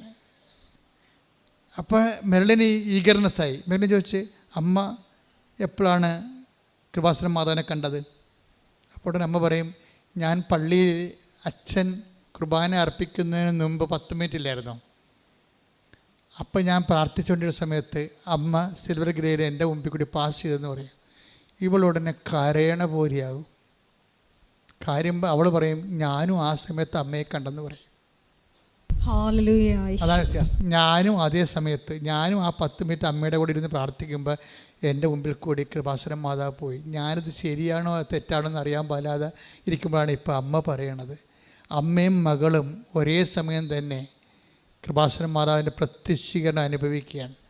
ജോസഫ് അച്ഛൻ കണ്ട സിൽവർ ഗ്രേയിലെ കൃപാസനം മാതാവിനെ ഇന്ന് ജനലക്ഷങ്ങൾ കണ്ടുകൊണ്ടിരിക്കുകയാണ്. അതാണ് കൃപാസന പ്രത്യക്ഷീകരണത്തിൻ്റെ പ്രത്യേകത. ഒരു പ്രത്യക്ഷീകരണം, ഇപ്പോൾ മജ്ജിക്കുറയിലൊരു പ്രത്യക്ഷീകരണമുണ്ട്, അത് റെക്കർ ചെയ്യുന്നുണ്ട് ആ സ്പോട്ടിൽ. പക്ഷേ ഇത് ലോകം മുഴുവനുമാണ് റെക്കർ ചെയ്യണത്. ആരെല്ലാം ഉടമ്പടി ജീവിതത്തിലേക്ക് വന്നോ, ആ ഉടമ്പടി സത്യസന്ധമായിട്ട് അനുഷ്ഠിക്കുന്നുണ്ടോ, അതിൽ ഉടനെ പ്രസൻസ് ഫീൽ ചെയ്യും. നിങ്ങൾക്ക് അമ്മയെ കാണാൻ പറ്റും. എൻ്റെ അർത്ഥം എന്താണ്? വല്ലപ്പോഴും കൂടി അമ്മ സ്വപ്നത്തിലും ദർശനത്തിലും ചിലപ്പോൾ നേരെയും ഒക്കെ പാസ് ചെയ്യുന്നതിൻ്റെ കാരണം എന്താണ്? എൻ്റെ മകളെ, എൻ്റെ മകനെ എന്ത് സംഭവിച്ചോട്ടെ, ധൈര്യമായിരിക്കും, ഞാനിവിടെ നിൻ്റെ പരിസരത്ത് തന്നെ ഉണ്ട്, നീ മുന്നോട്ട് പോകാൻ പറയണതാ. നമുക്ക് ധൈര്യം തരണോണ്ടാണ് ഈ ഇതിൻ്റെ വരുന്നൊരു പ്രശ്നമാണ്. ഉടമ്പടി പോലെ ഇതുപോലെ ദൈവത്തിൻ്റെ പ്രത്യക്ഷീകരണം ജനകീയമായിട്ടുള്ള വേറെ ഒരു പദ്ധതിയില്ല. കാര്യം എല്ലാവരും പറയുന്നുണ്ട്, ക്രിസ്ത്യൻസും നോൺ ക്രിസ്ത്യൻസും എല്ലാവരും പറയുന്നുണ്ടതല്ല. അമ്മയെ കണ്ട കാര്യം അവൾ പറയും, വ്യത്യസ്തമായ രീതിയിൽ അവർ കാണുന്നത്. കാണുന്നതിന് കുഴപ്പമില്ല. എന്ന് വെച്ചാൽ അതിന് ഉടമ്പടി ഫോർമുല, അതിൽ 2 കാര്യങ്ങളുണ്ട്. അത് കറക്റ്റാണെങ്കിൽ പ്രസൻസ് ഓട്ടോമാറ്റിക്കായിട്ട് ഉണ്ടാവും. എന്താ കാര്യം? അതെന്ന് പറയുന്നത് ലൂക്കാ സുവിശേഷം 7:5. ലൂക്കാ 7:5. എന്തെന്നാൽ അവൻ നമ്മുടെ ജനത്തെ സ്നേഹിക്കുന്നു, നമുക്ക് ഒരു സിനഗോഗ് പണിയിച്ചു തരികയും ചെയ്തിട്ടുണ്ട്. യേശു അവരോടൊപ്പം പുറപ്പെട്ടു. പെട്ടില്ല. അതിനകത്തെ വചനം ഏതാണ്? യേശു പറഞ്ഞ് അവരോടൊപ്പം പുറപ്പെട്ടു. അതാണ് പ്രസൻസ് എന്ന് പറയണത്. ദൈവം പുറപ്പെട്ടു വന്ന് നമ്മുടെ കൂടെ നിൽക്കുന്നതിന് എന്ത് ചെയ്യണം? 2 കാര്യങ്ങൾ ചെയ്താൽ മതി. ലൂക്കാ 7:5 വർക്കൗട്ട് ചെയ്താൽ മതി. ഒരു ശതാധിപനാണ്, ഒരു നോൺ ക്രിസ്ത്യനാണ്, അത് നോൺ ജൂ ആണ്. അയാൾ ജൂ ഒന്നുമല്ല, യേശുവിൻ്റെ വംശത്തിലുമല്ല, സമുദായത്തിലുമല്ല, വിശ്വാസത്തിലുമല്ല. ആ ശതാധിപൻ വന്ന് യേശുവിനെ കാണണമെന്ന് പറയുമ്പോൾ യഹൂദ പ്രമാണികൾ അയാളെ ഇൻട്രൊഡ്യൂസ് ചെയ്യുന്നുണ്ട്. യഹൂദ പ്രമാണികൾ വന്നിട്ട് ഈ ശതാധിപൻ ഇൻട്രൊഡ്യൂസ് ചെയ്യുന്നത് 2 കാര്യമാണ്. എന്താണ്? ഒന്ന്, ഈ ശതാധിപൻ ആരാണ്? റോമക്കാരനാണ്. പക്ഷെ എന്താണ് അവനുള്ള ഗുണം? എന്താണ്? അവൻ നമ്മുടെ ജനത്തെ സ്നേഹിക്കുന്നു. പറഞ്ഞേ, അവൻ നമ്മുടെ ജനത്തെ സ്നേഹിക്കുന്നു. രണ്ടാമത്തെ എന്താണ്? അവനൊരു സിനഗോഗ് നമുക്ക് വേണ്ടി പണിതു തരികയും ചെയ്തിട്ടുണ്ട്. അപ്പോൾ അത് കേട്ടപ്പോൾ ശരിയാണ് എന്നാ റിപ്പോർട്ട് കാണണ്ടെന്ന് ഈശോ പറഞ്ഞില്ല. അതിൻ്റെ കടലാസ് കാണണ്ടെന്ന് ഈശോ പറഞ്ഞില്ല. അതിൻ്റെ രേഖ കാണണമെന്ന് ഈശോ പറഞ്ഞില്ല. രേഖയൊക്കെ ഈശോയുടെ മനസ്സിലുണ്ട്. നമ്മൾ എന്തെങ്കിലും ചെയ്താൽ അത് അപ്പം തന്നെ ദൈവത്തിൻ്റെ മനസ്സിൽ രേഖയായിട്ട് മാറും. എന്നിട്ട് എന്താണ്? അവൻ അവരോടൊപ്പം പോയെന്നാണ് പറയണത്. ഉടമ്പടി നിങ്ങൾ 2 കാര്യങ്ങൾ ചെയ്യാൻ. ദൈവം നിങ്ങളുടെ കൂടെ വരാനുള്ള പ്രസൻസിൻ്റെ കാരണം ഒന്ന്, അവൻ നമ്മുടെ ജനത്തെ സ്നേഹിക്കുന്നു. അതാണ്, അത് ഉറപ്പ് വരുത്തണം. നിങ്ങളുടെ കുടുംബത്തിലുള്ള ആൾക്കാർ സ്നേഹിക്കുന്ന കാര്യമല്ല പറയണത്. ദൈവത്തിൻ്റെ ജനത്തെ സ്നേഹിക്കണം, അതാരായാലും. അപ്പോൾ ആ ഓട്ടോറിക്ഷക്കാരൻ പറഞ്ഞത് എന്താണ് പറഞ്ഞത്?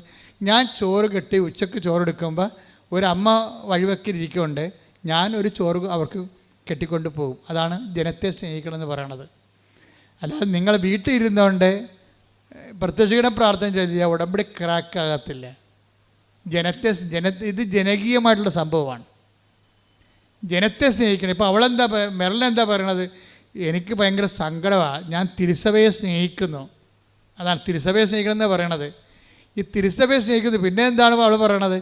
അതായത് എനിക്ക് ഈ ഗർഭചിത്രമൊക്കെ സംഭവിക്കുമ്പോൾ ആ മാതാപിതാക്കന്മാരെ ഓർത്തിടും എനിക്ക് സങ്കടം വരും, അവർ പാപത്തിലായല്ലോ എന്ന്.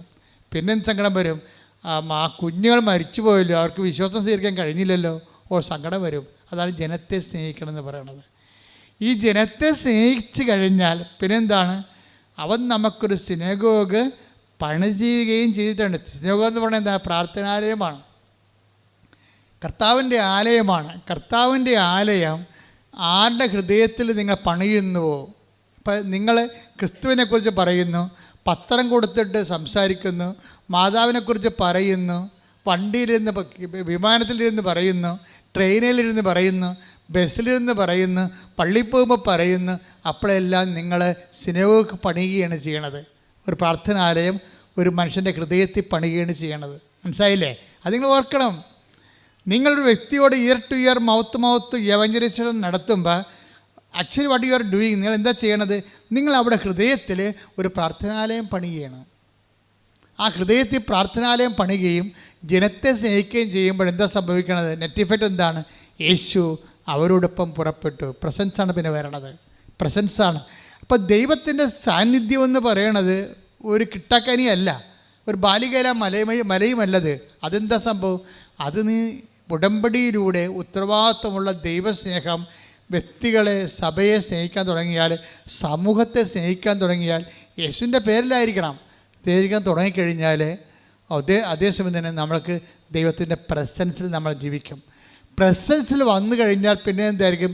നിങ്ങളായിരിക്കില്ല, നിങ്ങൾ വസിക്കുന്ന പരിശുദ്ധാത്മാവായിരിക്കും നിങ്ങൾ വഴി സംസാരിക്കുന്നത്. 12 എടുത്ത് ശ്രുതികടെ ഹല്ലേലൂയ. ലൂക്ക 12. ഹല്ലേലൂയ ഹല്ലേലൂയ ഹല്ലേലൂയ ഹല്ലേലൂയ.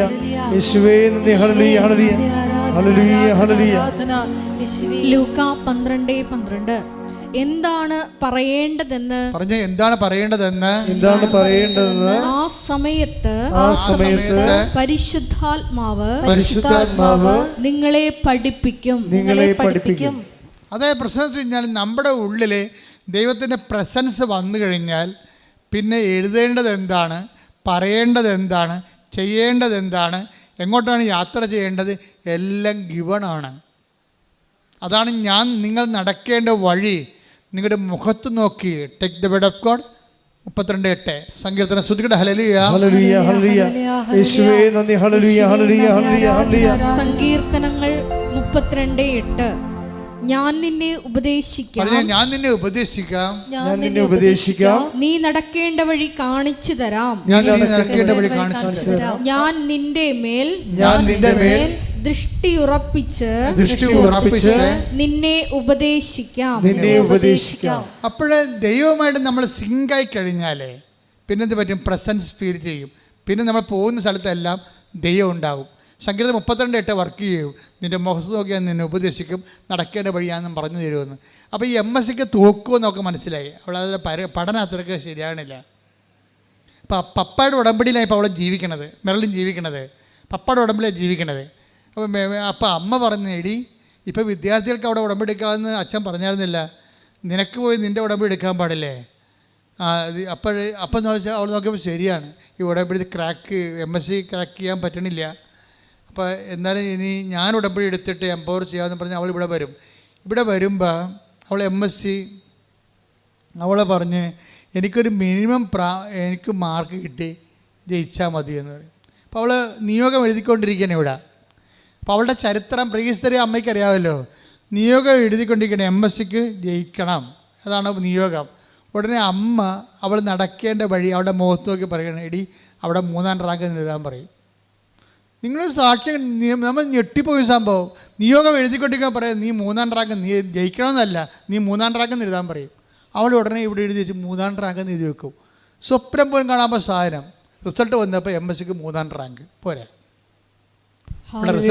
അവിടെ റിസൾട്ട് വന്നപ്പോൾ MSCക്ക് 3ാം റാങ്ക്. നീ നടക്കേണ്ട വഴി നിൻ്റെ മുഖത്ത് നോക്കി ഞാൻ നിന്നെ ഉപദേശിക്കും.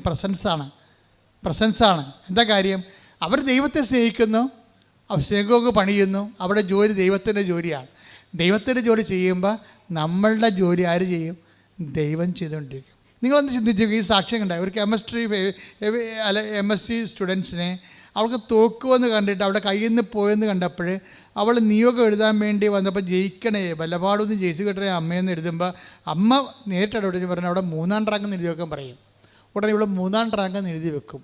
അത് വെറുതെ എഴുതണം, ആകാശത്ത് എഴുതണതാണ്.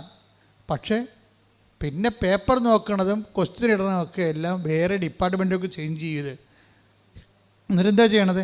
റിസൾട്ട് വരുമ്പോൾ 3ാം റാങ്കാണ്. അവൾ അപ്പം തന്നെ ഇടവക ദേവാലയത്തിൽ പോയി വെറുതെ കരഞ്ഞുകൊണ്ടിരുന്നു. ദൈവം എന്ന് പറയണത് ഇതുപോലെയാണ് അവസ്ഥയാണ്. നിങ്ങളിപ്പോഴും വരണ ഒരു ടേസ്റ്റിംഗ് പീരീഡിലാണ് കിടക്കുന്നത്. നിങ്ങൾ പലരും ടേസ്റ്റ് ചെയ്ത്, ഇപ്പം നമ്മൾ അലുവയൊക്കെ വാങ്ങിക്കാൻ നേരത്ത് അലുവക്കാരൻ ഒരു വെട്ടിയിട്ടൊരു കഷ്ണം തരത്തില്ല, തിന്ന് നോക്കാൻ പറയല്ലേ. അവനെ കൊണ്ട് നമ്മളവിടെ നിന്നിട്ട് തീറ്റിക്കും. ചില പാർട്ടിക്ക് ഒരു സ്വഭാവമുണ്ട്, ഈ അലുവ എല്ലാ കടയിലും പോകും, ടേസ്റ്റ് എടുക്കും, അവൻ നിന്നിട്ട് വയറും നിറച്ച് വീട്ടിൽ പോകും. അങ്ങനെയുള്ള ടേസ്റ്റ് തൊഴിലാളിയുണ്ട്. വെച്ച് കഴിഞ്ഞാൽ എല്ലാ അലുവ കടയിലും ചെല്ലുമ്പോൾ, ബേക്കറി കടയിൽ ചെല്ലുമ്പോൾ, പെരുന്നാൾ കടല ഉത്സവത്തിൽ ചെല്ലുമ്പോൾ അവരെന്ത് ചെയ്യും? ഉടമ്പടി അലുവ പല കളറിലിരിക്കുകയാണ്. അപ്പോൾ ഉടനെ ഒരാളെ ചെറിയ വെട്ടി കൊടുത്ത് കഴിച്ചോ, ഇതാണ് അടിപൊളിയാണ്, കോഴിക്കോടനാണെന്നൊക്കെ പറയും. ഉടനെ ഇവൻ അവിടെ നിന്ന് കഴിക്കും. അപ്പോൾ വരാതെ ഞാൻ പോയിട്ട് അടുത്ത അലുവ കടയിൽ പോകും. ഇവിടുന്ന് കൃപാസനത്തിന് പോയിട്ട് കലൂർ അന്തോണിസിൻ്റെ അടുത്ത് പോയിട്ട് ടേസ്റ്റ് എടുക്കും. അവിടുന്ന് പോയിട്ട് വേറെ അവിടെ ധ്യാനകേന്ദ്രത്തിൽ പോകും. ഇങ്ങനെ ടേസ്റ്റ് തൊഴിലാളിയുണ്ട്. ടേസ്റ്റ് തൊഴിലാളി ഒരു കാലത്തും രക്ഷപ്പെടത്തില്ല. ഉടമ്പടി ടേസ്റ്റ് ചെയ്യാനുള്ളതല്ല, ഉടമ്പടി ജീവിക്കാനുള്ളതാണ്. മര്യാദക്ക് അത് കാശ് മുടക്കിയ സംഭവം വാങ്ങിക്കണം, അല്ലാതെ കണ്ടവൻ്റെ ഓശാരത്തിൽ നിന്ന് ടേസ്റ്റ് അടിച്ച് വയറ് നടക്കാൻ നോക്കരുത്. കാര്യം പറഞ്ഞപ്പോൾ എല്ലാം മനസ്സിലായില്ലേ നിങ്ങൾക്ക്? പല ആൾക്കാരും ഉടമ്പടി ടേസ്റ്റ് എടുക്കുന്ന ആൾക്കാരാണ്. എന്നിട്ട് അവർ ഇങ്ങനെ തൊത്തിയും മുടന്തിയും മുക്കിയും മുളിയൊക്കെ ഈ 90 ദിവസം എങ്ങനെയെങ്കിലും ഒന്ന് അവസാനിപ്പിച്ചെടുക്കും. അപ്പം അങ്ങനെ അവസാനിപ്പിക്കുന്ന കൊണ്ട് തന്നെയാണ് ദൈവം ഈ വിഷയം ആദ്യമേ തന്നെ നിങ്ങൾ ഇവിടെ കൃപാസനത്തിൽ ചവിട്ടുമ്പോൾ തന്നെ അറിയാം പെരിച്ചാഴി വന്നിട്ടുണ്ട്, ഒരു കഥയുമില്ല. ദൈവത്തിന് അറിയാം. എന്താ കാര്യം? സംഭവം നടക്കത്തില്ല, ദൈവത്തിന് പണി കൊടുക്കാൻ വന്നിരിക്കണം. ദൈവം ഒരു അടയാളം കാണിക്കാമെന്ന് നോക്കട്ടെ, എന്നിട്ട് ഞാനിങ്ങനെ ഉടുത്ത് കെട്ടി ഇറങ്ങാം. നീ ഉടുത്ത് ഇറക്കിയിട്ട് ദൈവത്തെ എന്ത് ചെയ്യാം? ഒന്നും ചെയ്യാനില്ല. അപ്പം നിങ്ങൾ ആദ്യം ചെയ്യേണ്ടത് കണ്ണും പൊട്ടി ഇങ്ങനെയുള്ളവരോട് ദൈവം എന്ത് ചെയ്തറിയുക? അഡ്വാൻസ് അല്ല, പറ്റിക്കുമെന്ന് കണ്ടാൽ ഫുൾ എമൗണ്ട് മേടിക്കും. നമുക്ക് വിശ്വാസമുള്ള ആൾക്കാർക്ക് ഒന്ന് അഡ്വാൻസ് വാങ്ങിച്ചാൽ മതി. ചിലരോട് പറയും അഡ്വാൻസ് ഒന്നും വേണ്ട, ഫുൾ എമൗണ്ട് തരും, ഒറ്റ പ്രമാണം. നിങ്ങൾ ഇട്ടച്ച് പോയി. ഇപ്പോൾ റിയൽ എസ്റ്റേറ്റുകാർ ചില ആൾക്കാർ പറമ്പ് മേടിക്കാൻ ചെല്ലുമ്പോൾ ആൾക്കാരെന്താ പറയണത്? ഒറ്റ പ്രമാണം, ഒറ്റ വില, ഒറ്റ പ്രമാണം, അഡ്വാൻസ് ഇല്ലെന്ന് പറയും. എന്താ അറിയാമോ? ഇവൻ നമ്മുടെ മരക്കച്ചവടക്കാരൻ കണ്ടിട്ടില്ലേ? ചില ഉടമ്പടിയിലുണ്ട് ഈ മരക്കച്ചവടക്കാരൻ എന്ത് ചെയ്യുന്നറിയാമോ? നമ്മുടെ ആഞ്ഞിൽ കാണും, അല്ലെങ്കിൽ തേക്ക് കാണും, വീട്ടിൽ വന്ന് എത്ര രൂപ കൊടുക്കും? അപ്പോൾ നമ്മൾ പറയും അതൊരു 25,000 പറഞ്ഞിട്ട് പോയതാണ്. ആണോ? 25,000 പറഞ്ഞിട്ട് പോയതാണെന്ന് പറയും. അപ്പോൾ ഉടനെ പറയും ഓക്കെ, ആ വിലക്ക് എടുക്കാൻ ഞാൻ തയ്യാറാണെന്ന് പറയും. അപ്പോൾ അത് ഒറ്റയ്ക്കല്ല, പിന്നെ അവർക്ക് കൊടുക്കാൻ പറ്റില്ല. നിങ്ങൾക്ക് എന്നാൽ പിന്നെ 26 പറയും. 26 കൊടുത്തിട്ട് ഉടനെ ഇവർ സമ്മതിക്കും. അപ്പോൾ അവർക്ക് എടുക്കാൻ പോകണം, വീട്ടുകാർക്ക് ഇഷ്ടമാണ്. കാരണം 25,000 രൂപയല്ലേ പറഞ്ഞത്, ഇപ്പോൾ 26 പറഞ്ഞല്ല. ശരി എന്നാൽ 1000 രൂപ അഡ്വാൻസ് തന്നിട്ട് ഇവനെ കാണത്തില്ല. പിന്നെ അവൻ എന്താ ഉദ്ദേശിക്കണമെന്ന് അറിയാമോ? അവൻ ഈ നമ്മുടെ പറമ്പിൽ നിർത്തിയിട്ട് നമ്മുടെ വെള്ളം കൊണ്ട് നമ്മുടെ വളം കൊണ്ട് ഈ തേക്കിനെ അവൻ 5 കൊല്ലം നിർത്തി വളർത്തും. പോരെ പരിപാടി. ഇവൻ വെട്ടിക്കൊണ്ട് പോകത്തില്ല. ഇവൻ വെട്ടിക്കൊണ്ട് പോകാതെ വെട്ടാവേ ഇപ്പോൾ വരാം, നിങ്ങൾക്ക് 2 രൂപ വേണം, അവിടെ വീണ്ടും കൊണ്ടുവന്ന് 2 രൂപ തരും. അപ്പോൾ അതും അഡ്വാൻസാണ്. പിന്നെയും 2 കൊല്ലം നിർത്തും അവൻ നിർത്തി 10 കൊല്ലം കഴിയുമ്പോൾ തേക്ക് വെട്ടത്തുള്ളൂ. എന്താ കാര്യം? അത്രയും നാൾ തേക്ക് നമ്മുടെ മുതുകത്ത് നിർത്തിയിട്ട് അത് വളർത്തും അവൻ. ഉടമ്പടി ചില ആൾക്കാർ ദൈവത്തിന് പണി കൊടുക്കുന്ന ആൾക്കാരുണ്ട്. എന്ന് വെച്ചാൽ ഉടമ്പടി എടുത്തിട്ട് പിന്നെ ഈ ആൾക്കാർ മഷിയോട്ടേക്ക് കാണത്തില്ല, പിന്നെ ഉടമ്പടി ജീവിതമില്ല. ഞാൻ ചോദിച്ചു, ചേച്ചി ഉടമ്പടി എടുത്തിട്ട് പിന്നെ ചേച്ചി എന്ത് ചെയ്ത്? അല്ല, ഞാൻ മകൾക്കൊരു അസുഖമായെന്ന് പറഞ്ഞ് അങ്ങോട്ട് പോയതാണ്, പിന്നെ തിരിച്ചു വന്നപ്പോൾ തിരികെ കാണാനില്ലെന്ന്. അത്രയും ബോധമില്ലാത്ത കന്നുകാലികൾ ഉടമ്പടി എടുക്കുന്നുണ്ട്. അവരെന്തും ആ ഉടമ്പടി എടുത്തിട്ട് ആ തിരികെ കൊണ്ട് വെച്ചിട്ട് മകളെന്തോ അസുഖമായിട്ട് അങ്ങോട്ട് പോയതിനു ശേഷം പിന്നെ വേറെ എന്ത് വീട്ടിൽ പോയി കറങ്ങി തിരിഞ്ഞ് ഒടിഞ്ഞു മടങ്ങി വന്നപ്പോൾ പിന്നെ തിരികാണായില്ല. ഇങ്ങനെയുള്ള ആൾക്കാരാണ് ഈ അഡ്വാൻസ് തൊഴിലാളികളോട് ഉടമ്പടി. നിങ്ങൾ അതുമായിട്ട് ദൈവത്തിൻ്റെ അടുത്ത് നിങ്ങൾ എപ്പോഴും ശ്രദ്ധിക്കേണ്ട കാര്യം, ദൈവത്തിന് പണി കൊടുത്തുകൊണ്ട് ഉടമ്പടിക്കരുത്. തിരിച്ച് പണി വന്നാൽ താങ്ങത്തില്ല. മര്യാദയ്ക്ക് വൃത്തി മെനവായിട്ട് ദൈവസ്നേഹത്തോടെ ഉടമ്പടിക്കാനുള്ള കൃപയ്ക്ക് വേണ്ടി പ്രാർത്ഥിക്കുക. കർത്താവായ ദൈവമേ, ഉടമ്പടി എടുത്ത് സത്യസന്ധമായി സുവിശേഷവിഹിതമായി ജീവിക്കുവാൻ ഞങ്ങൾക്ക് പ്രത്യേക അഭിഷേകം നൽകണമേ. ശ്രുതികടെ ഹല്ലേലൂയ,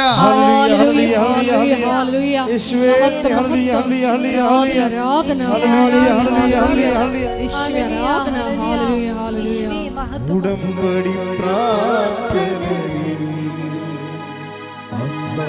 ഉടനടി പരിഹാരമേകും. ഉടമ്പടി പ്രാർത്ഥനയിൽ അമ്മ ഉടനടി പരിഹാരമേകും.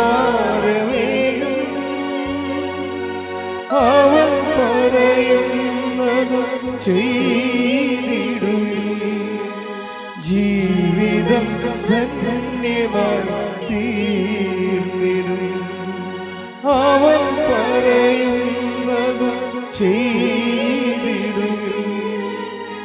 ജീവിതം ധന്യമായി തീർന്നിടും. പരിശുദ്ധ പരമ ദിവ്യകാരുണ്യത്തിന് ആരാധനയും സ്തുതിയും പുകഴ്ചയും ഉണ്ടായിരിക്കട്ടെ. എന്തിനാണ് ഉടമ്പടി എടുക്കുന്നത് എന്നുള്ളതിൻ്റെ ഉത്തരമാണ്.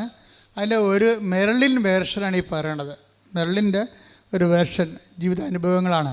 ഏറ്റവും അവസാനം അവൾ പറഞ്ഞത്, എന്തിനാണ് ഉടമ്പടി എടുക്കണമെന്ന് എന്നോട് ചോദിച്ചാൽ, 3 പ്രാവശ്യം അവൾ പറയുന്നുണ്ട് എന്തിനാണ് ഉടമ്പടി എടുക്കണമെന്ന് എന്നോട് ചോദിച്ചാൽ എന്ന് പറഞ്ഞുകൊണ്ട് അവൾ ഓരോ ഉത്തരം പറയും.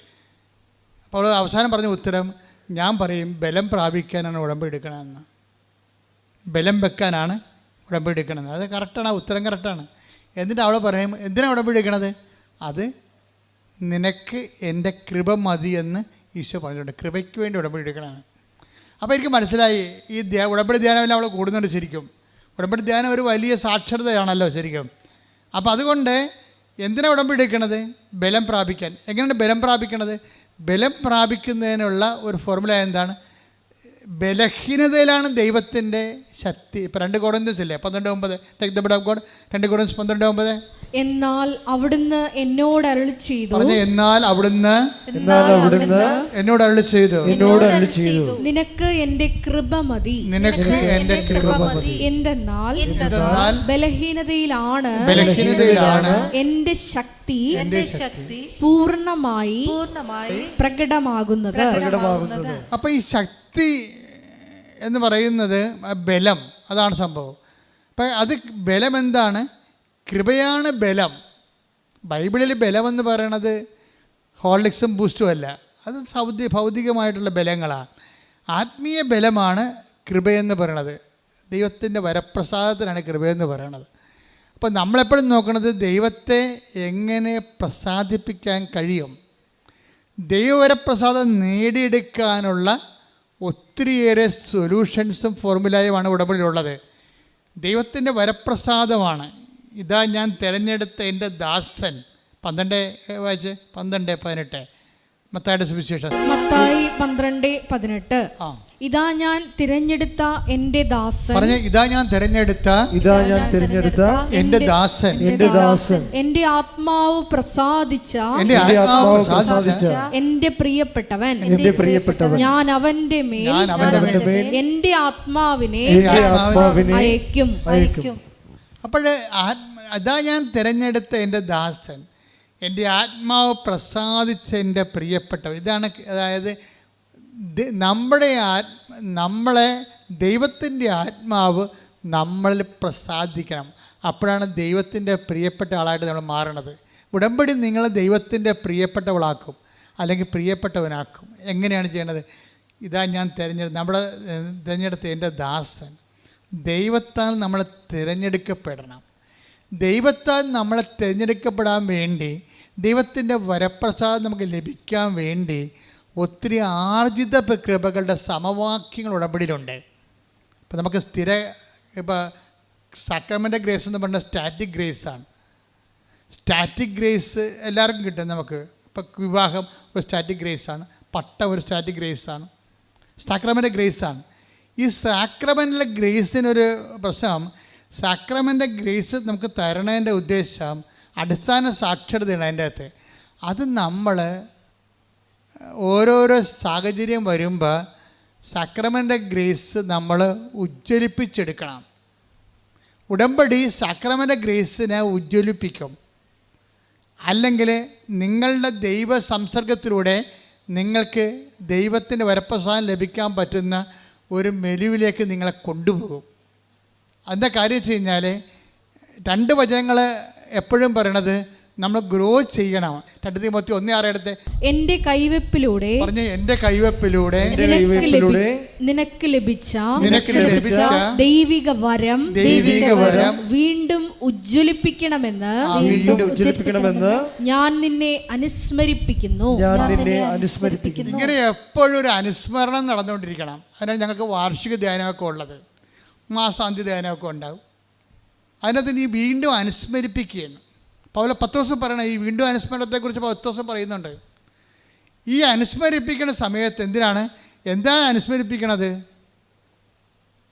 അല്ല, പാമ്പ് പിടിക്കാനും അങ്ങനെ ഓരോ സാങ്കേതിക മേഖലയിലൊക്കെ ഉള്ള ആൾക്കാർക്ക് വന്നിട്ട് ഒന്നും ചെയ്യാനില്ല. അവിടെ അനുസ്മരിപ്പിക്കേണ്ട കാര്യം എന്ന് പറയണത് ഈ കൈവെപ്പിലൂടെ ലഭിച്ച ദൈവിക വരം ഉജ്ജ്വലിപ്പിക്കണം. അതാണ് അനുസ്മരിപ്പിക്കേണ്ടത്. അത് കഴിഞ്ഞാൽ എന്താണ് അനുസ്മരിപ്പിക്കേണ്ടത്? എന്താണ്?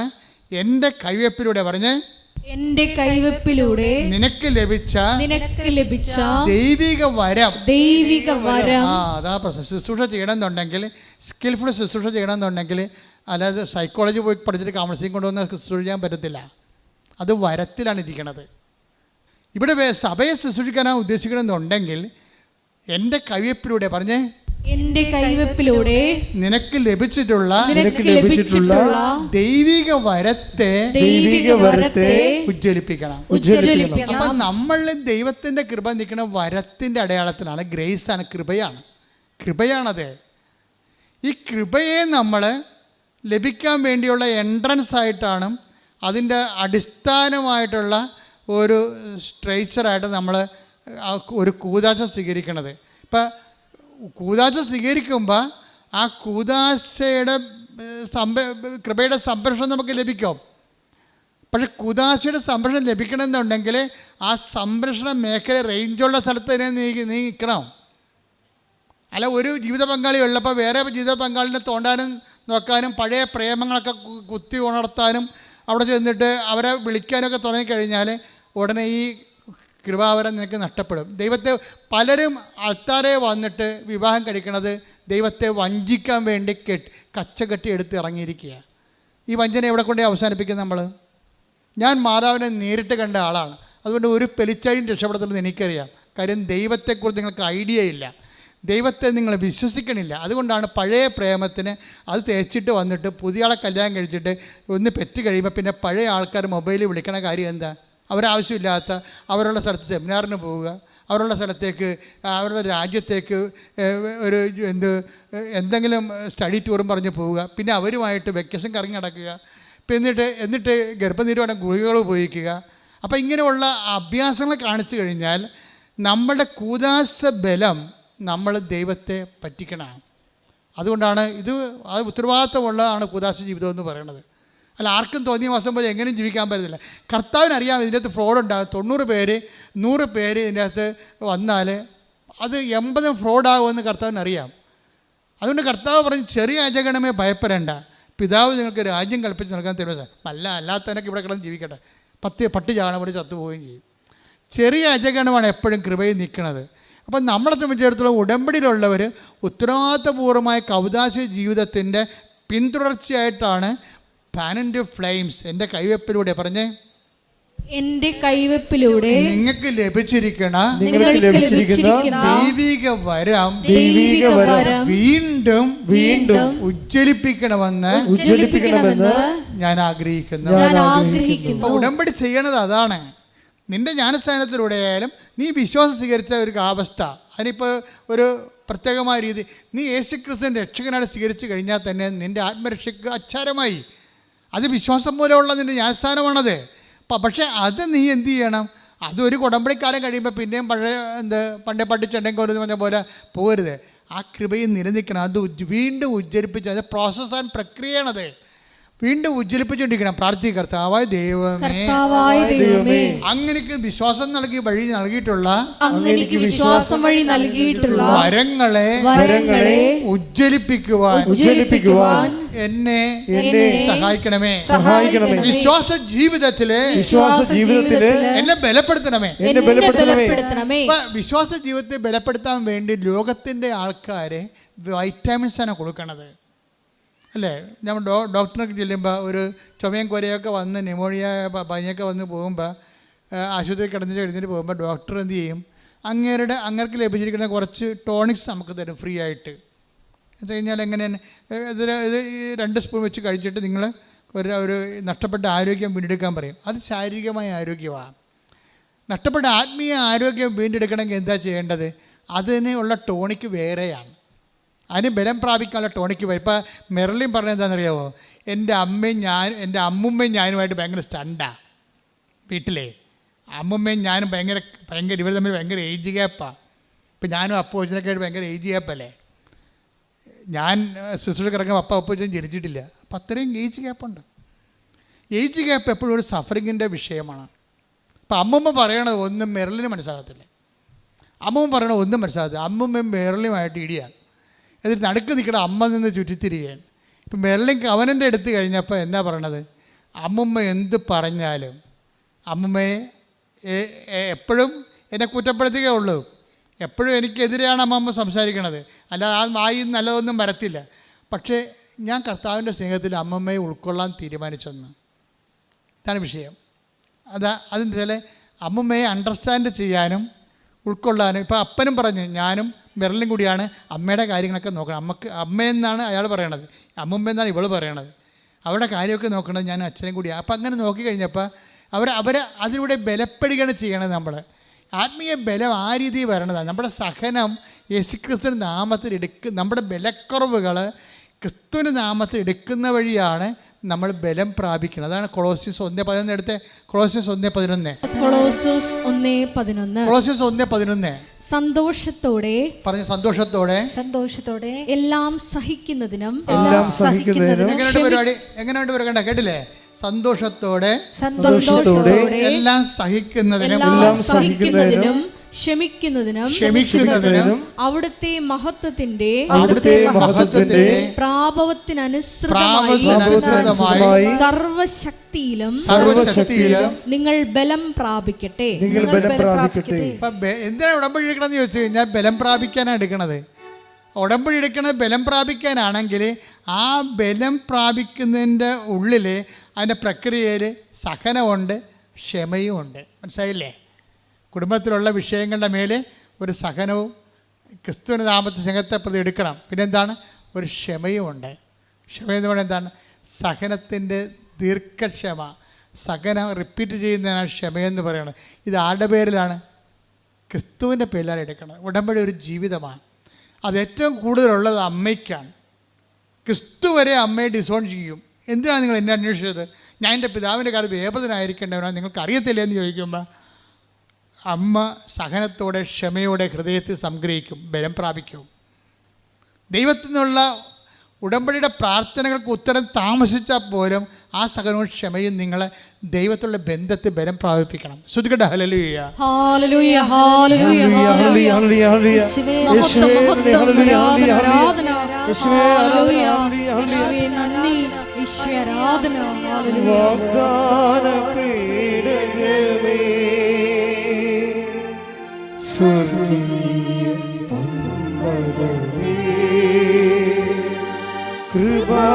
കൃപാസനത്തിൻ്റെ അമ്മേ,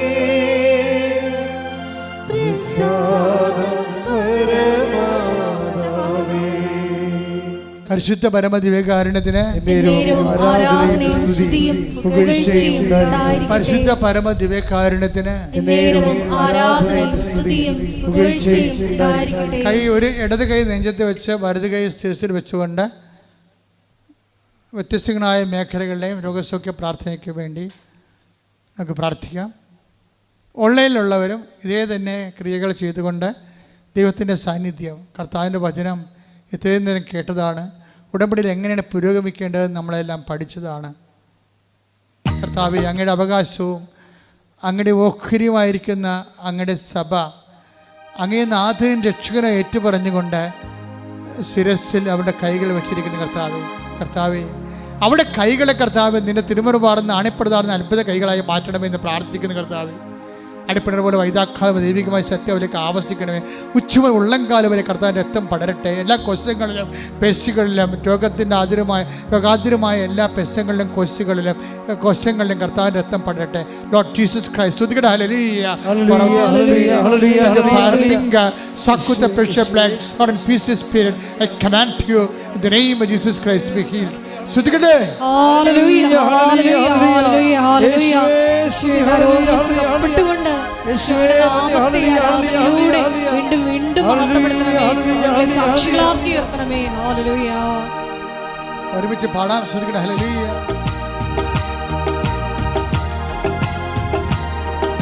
കൈയടിച്ചോണ്ട് ശക്തിയയക്കണമേ പരിശുദ്ധാത്മാവേ, അഗ്നിയയക്കണമേ പരിശുദ്ധാത്മാവേ, ശക്തിയയക്കണമേ പരിശുദ്ധാത്മാവേ, അഗ്നിയയക്കണമേ പരിശുദ്ധാത്മാവേ. ആദിയിലെ പോൽ ജനകോടികളെ വീണ്ടും ഉണർത്തണമേ, അത്ഭുതങ്ങളും അടയാളങ്ങൾ വീണ്ടും നൽകണമേ. ആദിയിലെ പോൽ ജനകോടികളെ വീണ്ടും ഉണർത്തണമേ, അത്ഭുതങ്ങളും അടയാളങ്ങൾ വീണ്ടും നൽകണമേ. അത്ഭുതമൊഴുകും കൈകൾ എന്നിൽ നീട്ടണമേ, അത്ഭുതമൊഴുകും കൈകൾ എന്നിൽ നീട്ടണമേ. പരിശുദ്ധ പരമദിവ്യകാരുണ്യത്തിന് എന്നേരവും ആരാധനയും സ്തുതിയും പുകഴ്ചയും പരിശുദ്ധ പരമദിവ്യകാരുണ്യത്തിന് എന്നേരവും ആരാധനയും സ്തുതിയും പുകഴ്ചയും ഉണ്ടായിരിക്കട്ടെ. മകളെ ജോലിയില്ലാത്തവര്, വീടില്ലാത്തവര്, വഴിയില്ലാത്തവര്, വെള്ളമില്ലാത്തവര്, വിസ ഒത്തുവരാത്തവര്, PR കിട്ടാത്തവര്, തിരിച്ചു പോരാൻ ഉദ്ദേശിക്കുന്നവര്, കയറിപ്പോകാൻ ഉദ്യമിക്കുന്നവര്, ഇൻ്റർവ്യൂ ഉള്ളവർ, ടെസ്റ്റ് ഉള്ളവർ, PSC പോലുള്ള ടെസ്റ്റുകൾക്ക് എഴുതിക്കൊണ്ടിരിക്കുന്നവർ, റിസൾട്ട് പ്രതീക്ഷിക്കുന്നവർ, റാങ്ക് ലിസ്റ്റ് ഉള്ളവർ, അപ്പോയിൻമെൻറ്റ് പ്രതീക്ഷിക്കുന്നവർ, ജപ്തി നടപടി നേരിടാൻ പോകുന്നവർ, സാമ്പത്തിക കടമുള്ളവർ, വസ്തു വിൽക്കാൻ പോകുന്നവർ, കുടുംബത്തിൽ സമാധാനം ഇല്ലാത്തവർ, കല്യാണം വിടുവിക്കാൻ പോകുന്നവർ, വിവാഹം ഒത്തുവരാത്തവർ, മക്കളില്ലാത്തവർ, ഉള്ള മക്കൾക്ക് ദുർനടപ്പുള്ളവർ, തെറ്റായ പ്രണയത്തിൽ പെട്ടുപോയവർ, കുടുംബത്തിൽ സമാധാനം ഇല്ലാതെ കേസിലായവർ, പോസ്കോ പോലുള്ള കേസിൽ ചെന്ന് കള്ളക്കേസ് അകപ്പെട്ടിരിക്കുന്നവർ, മറ്റു തരത്തിലുള്ള കേസ് അകപ്പെട്ടിരിക്കുന്നവർ, എല്ലാവരുടെ മേഖലകളിലും കർത്താവിൻ്റെ കൃപ, വരുമാനത്തിൻ്റെ മാർഗങ്ങൾ, കർത്താവ് ഇടപെടാനുള്ള ഡേറ്റുകൾ എല്ലാം നിശ്ചയിച്ചിട്ടുള്ളവർ, അവിടെ മേലെല്ലാം കർത്താവിൻ്റെ ശക്തി പ്രവർത്തിക്കാൻ വേണ്ടി ഇടിമുഴക്കാൻ പോലെ ശ്രദ്ധിക്കട്ടെ. കർത്താവിൻ്റെ ഉന്നതമായ നാമത്തിന് സ്വസ്ഥം ചെന്ന് കർത്താവേ, അങ്ങനെ തിരുമുറവാർന്ന് വലതുകര മക്കളെ സ്ഥിതി വെക്കണമെന്ന് പ്രാർത്ഥിക്കുന്ന കർത്താവേ, വഴിയില്ലാത്തവർ, വെള്ളമില്ലാത്തവർ, വീട് കർത്താവേ, ജീവിക്കാനുള്ള മാർഗമില്ലാത്തവർ, ജോലിയില്ലാത്തവർ, വീട് നഷ്ടപ്പെട്ടവർ, വിസ നഷ്ടപ്പെട്ട വരാത്തവർ കർത്താവ്, വ്യത്യസ്തങ്ങളായ വിഷമതകളുടെ വേദന അനുഭവിക്കുന്നവർ, സമാധാനം ഇല്ലാത്തവർ, കുടുംബസമാധാനം ഇല്ലാത്ത കുടുംബങ്ങളെ ഒത്തുവരാത്ത കല്യാണങ്ങൾ, മക്കളില്ലാത്തവർ, കൊള്ള മക്കൾക്ക് രോഗങ്ങളുള്ളവർ, തെറ്റായ പ്രണയബന്ധത്തിൽ അകപ്പെട്ടിരിക്കുന്നവർ, കുടുംബത്തിൽ സമാധാനം ഇല്ലാത്തവർ, വഴക്കുള്ളവർ, അതിഥി തർക്കമുള്ളവർ, കേസ് അകപ്പെട്ടിരിക്കുന്നവർ, ജോലിയില്ലാത്തവർ, സാമ്പത്തിക തകർച്ചയുള്ളവർ, സാമ്പത്തിക കടങ്ങളുള്ളവർ, എല്ലാ തരത്തിലും വിഷമം അനുഭവിക്കുന്ന ഇടിമ കർത്താവിൻ്റെ വലിയ ശക്തി ഈ നിമിഷം ഇടപെട്ട് വരികയും മാരക രോഗങ്ങൾ, തീരാവേദിക ജീവിത ദുരിതങ്ങൾ യേശു ക്രിസ്തുവിന്റെ ഉന്നതമായ നാമത്തെ മാറിപ്പോകട്ടെ. ജീവിത ദുരിതങ്ങളും തടസ്സങ്ങളും നീങ്ങിപ്പോയിക്കൊണ്ട് നാമത്തെ, പിതാവായുടെ നാമത്തെ വീണ്ടും വീണ്ടും മഹത്വപ്പെടുത്തണമേ. എന്നിൽ നിറയണമേ, നാഥാ വരേണമേ, സൗഖ്യം നൽകണമേ, നാഥാ വരേണമേ, എന്നിൽ നിറയണമേ, നാഥാ വരേണമേ, സൗഖ്യം നൽകണമേ. എല്ലാവരും മുട്ടാ നിൽക്കുക. അച്ഛൻ വിട്ടുപോയ കാര്യങ്ങൾ എന്തെങ്കിലും ഉണ്ടെങ്കിൽ മക്കളുടെ സ്വകാര്യമായ വിഷയങ്ങൾ, ഉടമ്പടി വെച്ചുപോയ കാര്യങ്ങൾ ഇപ്പോഴും നടക്കാത്തതുണ്ടെങ്കിൽ അത് മൗനമായിട്ട് ആരാധന പറയേണ്ട സമയമാണ്.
സമാപനാശീർവാദം. ഒരിക്കൽ കൂടി മരിയൻ ഉടമ്പടിയിൽ സമർപ്പിച്ചിരിക്കുന്ന എല്ലാ വിഷയങ്ങളും ദൈവമാതാവിൻ്റെ മധ്യസ്ഥയിൽ ദിവ്യകാരുണ്യ സന്നിധിയിൽ സമർപ്പിച്ച് നമുക്ക് പ്രാർത്ഥിക്കാം. ശതാധിപനെ പോലെ ദൈവസ്നേഹത്തോടെ ജനങ്ങളെ സ്നേഹിച്ചുകൊണ്ട് കാരുണ്യ പ്രവർത്തികളിലൂടെയും പ്രേക്ഷിത പ്രവർത്തനങ്ങളിലൂടെയെല്ലാം ഈശോയ്ക്ക് സ്വീകാര്യമായൊരു ഭവനം, ദൈവത്തിൻ്റെ കൂടാരം നിർമ്മിച്ചുകൊണ്ട് കൃപയിൽ വളരുവാൻ ഞങ്ങളെ ഓരോരുത്തരെയും അഭിഷേകം ചെയ്യണമേ എന്ന് പ്രാർത്ഥിച്ചുകൊണ്ട് ശിരസ് നമിച്ച് നമുക്ക് ദിവ്യകാരുണ്യനാഥൻ്റെ ആശീർവാദം സ്വീകരിക്കാം.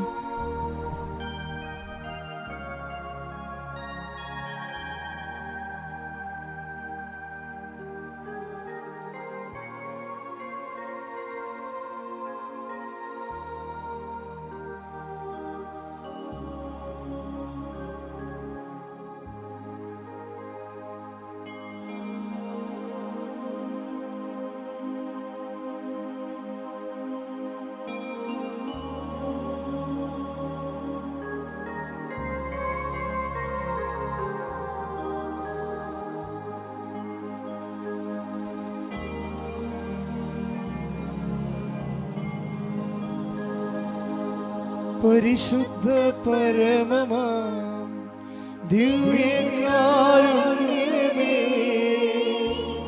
എന്നുമെന്നും അങ്ങേക്കാരാധന. പരിശുദ്ധ പരമമാം ദിവ്യകാരുണ്യമേ, എന്നുമെന്നും അങ്ങേക്കാരാധന. പരിശുദ്ധ പരമമാ ദിവ്യകാരുണ്യമേ, എന്നുമെന്നും